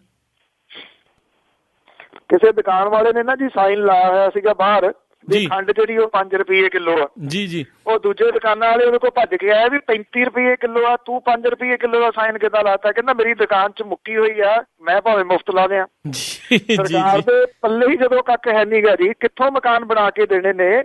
ਇੱਥੇ ਤਾਂ ਜਿਹੜੇ ਲਾਲੇ ਪਏ ਹੋਏ ਨੇ, ਹਾਈ ਕੋਰਟ ਇਹ ਪੁੱਛੀ ਜਾਂਦੀ ਆ ਲੋਕਾਂ ਦੇ ਜਿਹੜਾ ਇੰਸ਼ੋਰੈਂਸ ਦੇ ਗੱਡੀਆਂ ਜਿਹੜੀਆਂ ਵੱਜੀਆਂ ਸੀਗੀਆਂ ਉਹ ਪੈਸੇ ਜਿਹੜੇ ਆਏ ਸੀ ਤਾਂ ਉਹ ਵੀ ਖਰਚ ਗਏ 18 ਕਰੋੜ ਰੁਪਇਆ। ਜਿਹੜਾ ਜ਼ਿਮੀਂਦਾਰਾਂ ਦਾ ਜਿਹੜਾ ਪੈਸਾ ਸੀਗਾ ਜਿਹੜਾ ਅਦਾਲਤ ਦੇ ਰਾਹੀਂ ਜਿਹੜਾ ਆਇਆ ਸੀਗਾ ਜੀ ਜਮ੍ਹਾਂ ਹੋਇਆ ਸੀ ਸਰਕਾਰੀ ਖਜ਼ਾਨੇ 'ਚ, ਉਹ ਵੀ ਖਰਚ ਗਏ। ਕਿੱਥੋਂ ਮਕਾਨ ਬਣਾ ਕੇ ਦੇਣੇ ਨੇ ਜੀ? ਇਹ ਤਾਂ ਉਹੀ ਦੁਕਾਨ ਵਾਲੀ ਗੱਲ ਹੈ ਜੀ, 5 ਰੁਪਏ ਕਿਲੋ ਖੰਡ ਜਿਹੜੀ ਉਹ ਲਾਤੀ ਹੈ। ਹੋਰ ਤਾਂ ਇਸ ਤੋਂ ਵੱਧ ਕੁਛ ਨੀ ਗਾ ਜੀ। ਇਹ ਤਾਂ ਮੂਰਖ ਬਣਾ ਰਹੇ ਨੇ। ਅਜੇ ਵੀ ਕੋਈ ਜਿਹੜੀ ਹੈ ਨਾ ਜੀ ਪਾਲਿਸੀ ਬਣਾਉਣ ਦੇ ਰਾਹ ਦੇ ਉੱਤੇ ਕੋਈ ਨਹੀਂ ਤੁਰ ਰਿਹਾ। ਜਿਹੜੇ ਗੰਭੀਰ ਮੁੱਦੇ ਨੇ ਉਹਨਾਂ ਦੇ ਉੱਤੇ ਕੋਈ ਨਹੀਂ ਸੋਚ ਰਿਹਾ ਕਿ ਏਦਾਂ ਸੂਬਾ ਜਿਹੜਾ ਉਹ ਕਿੱਦਾਂ ਚੱਲੂਗਾ, ਕਿਹੜੇ ਤਰੀਕੇ ਦੇ ਨਾਲ ਚੱਲੂਗਾ। ਜੇ ਸਹੀ ਪੁੱਛੋ ਤਾਂ ਮੈਂ ਕਹਿੰਦਾ ਜੀ ਮੰਨ ਲਓ ਅੱਜ ਤੋਂ ਜਿਹੜਾ ਕੋਈ ਬਿਲਕੁਲ ਠੀਕ ਤਰੀਕੇ ਦੇ ਨਾਲ ਚੱਲਣਾ ਸ਼ੁਰੂ ਹੋ ਜੇ ਪ੍ਰਸ਼ਾਸਨ ਜਾਂ ਸਰਕਾਰਾਂ ਜਿਹੜੀਆਂ, ਤੇ ਘੱਟੋ ਘੱਟ ਮਿਨੀਮਮ ਲਾ ਕੇ ਚੱਲੋ 50 ਸਾਲ ਪੰਜਾਬ ਜਿਹੜਾ ਉਹ ਪੈਰਾ ਸਿਰ ਨਹੀਂ ਹੁੰਦਾ। ਜਿਹੋ ਜਿਹੇ ਹਾਲਾਤ ਰੀਅਲ ਪਿਕਚਰ ਦੇ ਵਿੱਚ ਜਿਹੜੇ ਉਹ ਬਣ ਚੁੱਕੇ ਹੋਏ ਨੇ, ਕਹਿਣ ਨੂੰ ਜੋ ਮਰਜ਼ੀ ਵਿਖਾਈ ਜਾਂਦੀ ਹੈ ਜੀ। ਅਤੇ ਨਾਲ ਹੀ ਇਹ ਗੱਲ ਕਰਦੇ ਹਾਂ ਵੀ ਯੂਨੀਵਰਸਿਟੀਆਂ ਦੀ ਇੰਨੀ ਜ਼ਿਆਦਾ ਜ਼ਰੂਰਤ ਵਾਕਿਆ ਹੈਗੀ ਹੈ ਵੀ ਬਠਿੰਡੇ ਦੇ ਵਿੱਚ ਇੱਕ ਹੋਰ ਯੂਨੀਵਰਸਿਟੀ ਦਾ ਆਰਡੀਨੈਂਸ ਪ੍ਰਵਾਨਗੀ ਹੋ ਗਈ ਹੈ। ਉਹ ਦੇਖੋ ਜੇ ਪ੍ਰਵਾਨਗੀ ਜਿਹੜੀ ਦਿੱਤੀ ਹੈ ਜੀ, ਪ੍ਰਵਾਨਗੀ ਦੇਣ 'ਚ ਕੀ ਹਰਜ ਹੈ। ਜਿਹੜੀਆਂ ਯੂਨੀਵਰਸਿਟੀਜ਼ ਨੇ ਇਹਨਾਂ ਨੇ ਕੰਮ ਪੇਤਲਾ ਕਰਤਾ ਜੀ ਸਾਰਾ। ਜਿਹੜੀਆਂ ਪ੍ਰਾਈਵੇਟ ਯੂਨੀਵਰਸਿਟੀਜ਼ ਖੁੱਲੀਆਂ ਨੇ ਜੀ, ਜਿਹੜੀ ਪਿਛਲੇ ਦਿਨਾਂ ਦੇ ਵਿੱਚ ਇੱਕ ਰਿਪੋਰਟ ਆਈ ਸੀ ਪੰਜਾਬੀ ਯੂਨੀਵਰਸਿਟੀ, ਕਿਉਂਕਿ ਇਹ ਲੈਂਗੁਏਜ ਦੇ ਨਾਂ ਦੇ ਉੱਤੇ ਬਣੀ ਹੋਈ ਯੂਨੀਵਰਸਿਟੀ ਆ, ਇਹਦੀ ਬੜੀ ਅਹਿਮੀਅਤ ਆ। ਜਿਹੜੇ ਫੰਡਸ ਨੇ ਜੀ ਕਹਿ ਕੇ ਲੀਕ ਫੇਰ ਕੇ ਜਿਹੜਾ ਜੀ ਪੰਜਾਬੀ ਯੂਨੀਵਰਸਿਟੀ ਨੂੰ ਘੱਟ ਦਿੱਤੇ ਜਾ ਰਹੇ ਨੇ। ਗੁਰੂ ਨਾਨਕ ਦੇਵ ਯੂਨੀਵਰਸਿਟੀ ਉਹਦੇ ਮੰਦਾ ਹਾਲ ਹੋਇਆ ਪਿਆ। ਪੰਜਾਬ ਯੂਨੀਵਰਸਿਟੀ ਜਿਹੜੀ ਹੈ ਜੀ ਉਹਦੇ ਪਿੱਛੋਂ ਪੈਰ ਜਿਹੜੇ ਨੇ ਉਹ ਖਿੱਚੇ ਜਾ ਰਹੇ ਨੇ, ਇਸ ਕਰਕੇ ਕਿ ਪ੍ਰਾਈਵੇਟ ਯੂਨੀਵਰਸਿਟੀ ਜਿਹੜੀਆਂ ਦੁਕਾਨਾਂ ਨੇ, ਜਿਨ੍ਹਾਂ ਨੂੰ ਮੈਂ ਕਹੂੰਗਾ ਉਹ ਦੁਕਾਨਾਂ ਜਿਹੜੀਆਂ ਨੇ ਉਹ ਚੱਲ ਸਕਣ, ਕਿਉਂਕਿ ਉਹ ਫੰਡ ਮੁਹੱਈਆ ਕਰਾਉਂਦੀਆਂ ਨੇ ਇਹਨਾਂ ਜਿਹੜੀਆਂ ਸਿਆਸੀ ਪਾਰਟੀਆਂ ਨੇ ਉਹਨਾਂ ਨੂੰ। ਉਹ ਚਾਹੇ ਫੰਡ ਜਿਹੜੇ ਨੇ ਉਹ ਚੋਣਾਂ ਦੇ ਮੌਕੇ ਦੇ ਉੱਤੇ ਹੋਣ ਜਾਂ ਉਂਝ ਹੋਣ, ਤੇ ਉਹ ਫਿਰ ਠੱਗੀ ਜਿਹੜੀ ਆ ਜੀ ਉਹ ਬੱਚਿਆਂ ਦੀ ਕਰਦੀਆਂ ਨੇ, ਨੌਜਵਾਨਾਂ ਦੀ ਜਿਹੜੀ ਕਰਦੀਆਂ ਨੇ। ਉੱਥੋਂ ਡਿਗਰੀਆਂ ਲੈ ਲੈ ਕੇ ਜਿਹੜੇ ਨੌਜਵਾਨ ਨੇ ਉਹ ਫਿਰ ਚੌਂਕਾਂ ਤੇ ਕੁੱਟ ਖਾਣ ਲਈ ਤਿਆਰ ਹੁੰਦੇ ਨੇ ਨਾ, ਜਾਂ ਫਿਰ ਉਹ ਸੁਸਾਈਡ ਦੇ ਰਾਹ ਪੈਂਦੇ ਨੇ। ਇਸ ਕਰਕੇ ਜਿਹੜੀਆਂ ਚੱਲ ਰਹੀਆਂ ਯੂਨੀਵਰਸਿਟੀਜ਼ ਨੇ, ਜੇਕਰ ਉਹਨਾਂ ਨੂੰ ਸੰਭਾਲ ਲਿਆ ਜਾਵੇ, ਤਿੰਨਾਂ ਦੀ ਗੱਲ ਹੀ ਮੈਂ ਕਰਦਾ ਜੀ, ਪੰਜਾਬੀ ਯੂਨੀਵਰਸਿਟੀ ਆ, ਪੰਜਾਬ ਯੂਨੀਵਰਸਿਟੀ ਹੈ, ਗੁਰੂ ਨਾਨਕ ਦੇਵ ਯੂਨੀਵਰਸਿਟੀ ਹੈ, ਜੇ ਇਹ ਸੰਭਾਲ ਲਈਆਂ ਜਾਣ ਤਾਂ ਇਹੀ ਬਹੁਤ ਵੱਡੀ ਅਚੀਵਮੈਂਟ ਹੋਊਗੀ। ਅੱਗੇ ਤੋਂ ਅੱਗੇ ਬਣਾਈ ਜਾਂਦੇ ਨੇ ਅੱਗਾ ਦੌੜ ਪਿੱਛਾ ਚੌੜ ਵਾਲੀ ਜਿਹੜੀ ਕਹਾਣੀ ਆ ਉਹ ਬਣੀ ਹੋਈ ਹੈ ਜੀ। ਤੇ ਅਗਲੀ ਗੱਲ ਕਰਦੇ ਹਾਂ, ਪੰਜਾਬ ਸਰਕਾਰ ਜਾਂ ਕਹਿ ਲਓ ਵੀ ਜਿੰਨਾ ਵੀ ਪੂਰਾ ਬਾਦਲ ਪਰਿਵਾਰ ਆ, ਬਠਿੰਡੇ ਨੂੰ ਇੱਕ ਆਦਰਸ਼ ਹਰ ਇੱਕ ਚੀਜ਼ ਦਾ ਬਣਾਉਣਾ ਚਾਹੁੰਦੇ ਆ। ਸੋ ਕਿਤੇ ਨਾ ਕਿਤੇ ਇਹ ਜਿਹੜੇ ਨਸ਼ੇ ਦੇ ਵਿੱਚ ਵੀ ਆਦਰਸ਼ ਬਣਦਾ ਜਾ ਰਿਹਾ। 105 ਕਰੋੜ ਦੀ ਹੈਰੋਇਨ ਉੱਥੋਂ ਜ਼ਬਤ ਕੀਤੀ ਗਈ ਆ, ਫੜੀ ਗਈ ਆ। ਕੱਲ ਨਾ ਜੀ ਅਸੀਂ ਬਠਿੰਡੇ ਸੀਗੇ ਤਾਂ ਇੱਕਦਮ ਫੋਨ ਜਿਹੜੇ ਪੱਤਰਕਾਰਾਂ ਨੂੰ ਸਾਰਿਆਂ ਨੂੰ ਆਉਣ ਲੱਗ ਗਏ ਜੀ ਕਿ ਪ੍ਰੈਸ ਕਾਨਫਰੰਸ ਹੈ। ਸੋ ਇੱਕ ਸਾਡੇ ਮਿੱਤਰ ਫੋਨ ਤੇ ਗੱਲ ਕਰੇ, ਕਹਿੰਦੇ 100 ਕਰੋੜ ਦੀ 100 ਕਰੋੜ। ਮੈਂ ਨਾਲ ਬੈਠਾ, ਮੈਂ ਕਿਹਾ ਜੀ 100 ਕਰੋੜ ਦੀ ਗ੍ਰਾਂਟ ਤਾਂ ਨਹੀਂ ਆ ਸਕਦੀ ਬਠਿੰਡੇ ਨੂੰ, ਇਹ ਜ਼ਰੂਰ ਹੈਰੋਇਨ ਫੜੀ ਗਈ ਹੋਣੀ ਹੈ। ਜੀ ਉਹੀ ਗੱਲ ਹੋਈ ਜੀ ਜਦੋਂ ਫੋਨ ਤੇ ਉੱਤੇ ਮੈਂ ਕਿਹਾ ਜੀ 100 ਕਰੋੜ ਦੀ ਫੜੀ ਗਈ। ਕਹਿੰਦੇ ਤੁਹਾਨੂੰ ਕਿੱਦਾਂ ਪਤਾ? ਮੈਂ ਕਿਹਾ ਜੀ ਪੰਜਾਬ ਦੇ ਵਿੱਚ ਇਹ ਖਬਰ ਹੋ ਹੀ ਨਹੀਂ ਨਾ ਸਕਦੀ ਕਿ ਫਲਾਣੇ ਡਿਸਟ੍ਰਿਕਟ ਨੂੰ 100 ਕਰੋੜ ਰੁਪਈਆ ਮਿਲ ਗਿਆ। ਰੁਪਈਆ ਤਾਂ ਕਰੋੜ ਹੈ ਨਹੀਂ। ਸੋ ਇਹ ਜਿਹੜੀ ਹੈਰੋਇਨ ਆ ਜੀ ਇਹ ਬਠਿੰਡੇ ਦੇ ਵਿੱਚੋਂ, ਬਠਿੰਡੇ ਦੇ ਨੇੜਿਓਂ ਜਿਹੜੀ ਆ ਜੀ ਉਹ ਫੜੀ ਗਈ ਹੈ। 21 ਕਿਲੋ ਸ਼ੁੱਧ ਹੈਰੋਇਨ ਆ ਇਹ। ਔਰ 5 ਜਿਹੜੇ ਸਮਗਲਰ ਨੇ ਉਹ ਫੜੇ ਗਏ ਨੇ। 105 ਕਰੋੜ ਰੁਪਈਏ ਦੀ ਇਹ ਹੈਰੋਇਨ ਜਿਹੜੀ ਆ ਉਹ ਦੱਸੀ ਜਾਂਦੀ ਆ। ਇਹਨਾਂ ਦੇ ਵੱਲੋਂ ਰਾਜਸਥਾਨ ਦੇ ਵਿੱਚ ਜਿਹੜਾ ਦੀ ਬੇਸ ਸਥਾਪਿਤ ਕੀਤਾ ਹੋਇਆ ਸੀਗਾ, ਔਰ ਉਹ ਉੱਥੋਂ ਪੰਜਾਬ ਦੇ ਵਿੱਚ ਹੈਰੋਇਨ ਜਿਹੜੇ ਉਹ ਭੇਜਦੇ ਸੀਗੇ। ਜਿਹੜਾ ਗਰੋਹ ਦਾ ਮੁਖੀ ਆ ਉਹਦੇ ਸਣੇ 6 ਜਾਣੇ ਜਿਹੜੇ ਆ ਜੀ ਉਹ ਫਰਾਰ ਹੋ ਗਏ ਪੁਲਿਸ ਤੋਂ। ਪੁਲਿਸ ਨੇ ਕਿਹਾ ਕਿ 2 ਗੱਡੀਆਂ ਦੇ ਵਿੱਚ ਆ ਰਹੇ ਸੀਗੇ, ਇੱਕ ਤਾਂ ਟੋਇਟਾ ਕਰੋਲਾ ਸੀਗੀ, ਇੱਕ ਜਿਹੜੀ ਉਹਦੇ ਵਿੱਚੋਂ ਇਹ ਫੜੀ ਗਈ ਜੀ ਜਿਹੜੀ ਡਰੱਗ ਸੀਗੀ, ਔਰ ਪਾਕਿਸਤਾਨੀ ਸਿਮ 6 ਮੋਬਾਇਲ ਫੋਨ ਜਿਹੜੇ ਉਹ ਬਰਾਮਦ ਕੀਤੇ ਨੇ। ਬਾਕੀ ਜਿਹੜੇ ਜੀ ਉਹ ਭੱਜ ਗਏ। ਦੂਜੇ ਪਾਸੇ ਪਾਕਿਸਤਾਨ ਤੋਂ ਆਈ ਮਾਲ ਗੱਡੀ ਦੇ ਵਿੱਚੋਂ 7.5 ਕਿਲੋ ਹੈਰੋਇਨ ਜਿਹੜੀ ਆ ਜੀ ਉਹ ਬਰਾਮਦ ਕੀਤੀ ਗਈ ਹੈ। ਸੋ ਇਹ ਇੱਕ ਦਿਨ ਦੀ ਜਿਹੜੀ ਅਚੀਵਮੈਂਟ ਆ, ਮੇਰਾ ਖਿਆਲ ਇਹ ਨਾ ਜੀ ਇਹ ਹੋ ਗਿਆ ਕਿ ਤਾਂ ਫਿਰੋਜ਼ ਦਾ ਜਿਹੜਾ ਸਕੋਰ ਦੱਸਣ ਵਾਲੀ ਗੱਲ ਹੋਈ ਵੀ ਅੱਜ ਦਾ ਜਿਹੜਾ ਜੀ ਉਹ ਕੀ ਸਕੋਰ ਹੈ। ਸੋ ਇਹ ਉਸ ਹਿਸਾਬ ਦੇ ਨਾਲ ਹੈ ਕਿ ਅੱਜ ਜਿਹੜੀ ਇੰਨੀ ਹੈਰੋਇਨ ਜਿਹੜੀ ਹੈ ਉਹ ਫੜੀ ਗਈ ਹੈ। ਕੱਲ ਸੁਖਬੀਰ ਸਿੰਘ ਬਾਦਲ ਹੋਰਾਂ ਨੇ ਵੀ ਜਿਹੜਾ ਜੀ ਇੱਕ ਬਹੁਤ ਵੱਡਾ ਅਹਿਮ ਖੁਲਾਸਾ ਕੀਤਾ। ਉਹ ਕਹਿੰਦੇ ਇਹ ਜਿਹੜੀ ਹੈਰੋਇਨ ਹੈ ਇਹ ਤਾਂ ਪਾਕਿਸਤਾਨ ਹੈ ਜੀ, ਕਿ ਜਿਹੜੇ ਪਾਕਿਸਤਾਨ ਵਾਲੇ ਨੇ ਉਹ ਇਸ ਗੱਲ ਦੇ ਉੱਤੇ ਫਿਕਰਮੰਦ ਨੇ ਜੀ ਸੁਖਬੀਰ ਸਿੰਘ ਬਾਦਲ ਹੋਰਾਂ ਦੇ ਇਸ ਬਿਆਨ ਤੋਂ, ਕਿ ਜਿਹੜੀ ਬਿਜਲੀ ਇੰਨੀ ਦੇਈ ਜਾਂਦੇ ਸੀ ਪਾਕਿਸਤਾਨ ਨੂੰ, ਹੁਣ ਇਹ ਹੈਰੋਇਨ ਦਾ ਇਲਜ਼ਾਮ ਲਾ ਕੇ ਕਿਤੇ ਉਹ ਨਾ ਬੰਦ ਕਰ ਦੇਣ ਜੀ। ਉਹਨਾਂ ਨੂੰ ਹੁਣ ਹਨੇਰੇ 'ਚ ਜਾਣ ਦਾ ਡਰ ਲੱਗ ਗਿਆ ਹੈ ਜੀ। ਤੇ ਅਗਲੀ ਜਿਹੜੀ ਆਪਾਂ ਗੱਲ ਕਰਦੇ ਹਾਂ, ਰਿਟਾਇਰਮੈਂਟ ਤੋਂ ਪਹਿਲਾਂ 5 ਦਿਨਾਂ ਦੇ ਲਈ ਬਾਦਸ਼ਾਹ ਬਣਾ ਦਿੱਤਾ ਹੈ ਜੀ ਡਾਕਟਰ ਗੁਰਪਾਲ ਸਿੰਘ ਹੋਣਾ ਨੂੰ। ਕੀ ਹੈਗਾ ਜੀ ਇਸ ਪੂਰੀ ਖਬਰ ਦੇ ਪਿੱਛੇ?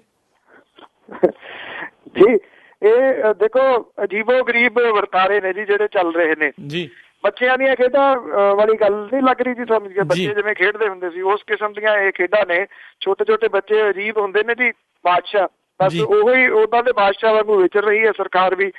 ਸਿੱਖਿਆ ਵਿਭਾਗ ਨੇ ਜੀ ਡਾਕਟਰ ਗੁਰਪਾਲ ਸਿੰਘ ਨੂੰ ਉਹਦੀ ਰਿਟਾਇਰਮੈਂਟ ਤੋਂ 5 ਦਿਨ ਪਹਿਲਾਂ DPI ਕਾਲਜਸ ਦਾ ਜਿਹੜਾ ਜੀ ਉਹ ਲਾਤਾ। ਔਰ ਇਹ ਤੋਂ ਪਹਿਲਾਂ ਜੀ ਉਹ 1 ਦਿਨ ਦੇ ਵਾਸਤੇ DPI ਤੇ 1 ਦਿਨ ਦੇ ਵਾਸਤੇ ਪ੍ਰਿੰਸੀਪਲ ਵੀ ਰਹਿ ਚੁੱਕੇ ਨੇ ਜੀ। ਡਾਕਟਰ ਗੁਰਪਾਲ ਸਿੰਘ ਨੂੰ ਜਿਹੜਾ ਜੀ ਇਸ ਅਹੁਦੇ ਦੇ ਉੱਤੇ ਜਿਹੜਾ ਸੀ ਲਾਉਣਾ ਸਰਕਾਰ ਦੀ ਮਜਬੂਰੀ ਹੈ ਜੀ। DPI ਜਿਹੜਾ ਕਾਲਜ ਗੁਰਦੇਵ ਸਿੰਘ ਘੁੰਮਣ ਨੂੰ ਹਫ਼ਤੇ ਲਈ ਛੁੱਟੀ ਤੇ ਭੇਜਣਾ ਪਿਆ, ਉਹਨੂੰ ਹਫ਼ਤੇ ਲਈ ਛੁੱਟੀ ਤੇ ਭੇਜਤਾ ਤੇ ਡਾਕਟਰ ਗੁਰਪਾਲ ਸਿੰਘ ਨੂੰ ਜਿਹੜਾ ਜੀ DPI ਲਾ ਦਿੱਤਾ ਜੀ। ਔਰ 10 ਜਨਵਰੀ ਨੂੰ ਅਹੁਦੇ ਦਾ ਚਾਰਜ ਉਹਨੇ ਲਿਆ ਸੀਗਾ, ਪਰ ਸਰਕਾਰ ਵੱਲੋਂ ਬਾਅਦ ਦੇ ਵਿੱਚ ਦੁਪਹਿਰੇ ਜਿਹੜਾ ਜੀ ਫੈਸਲਾ ਰੱਦ ਕੇ Punjab state university text board ਦਾ ਜਿਹੜਾ ਜੀ ਚੇਅਰਮੈਨ ਉਹਨੂੰ ਲਾਤਾ।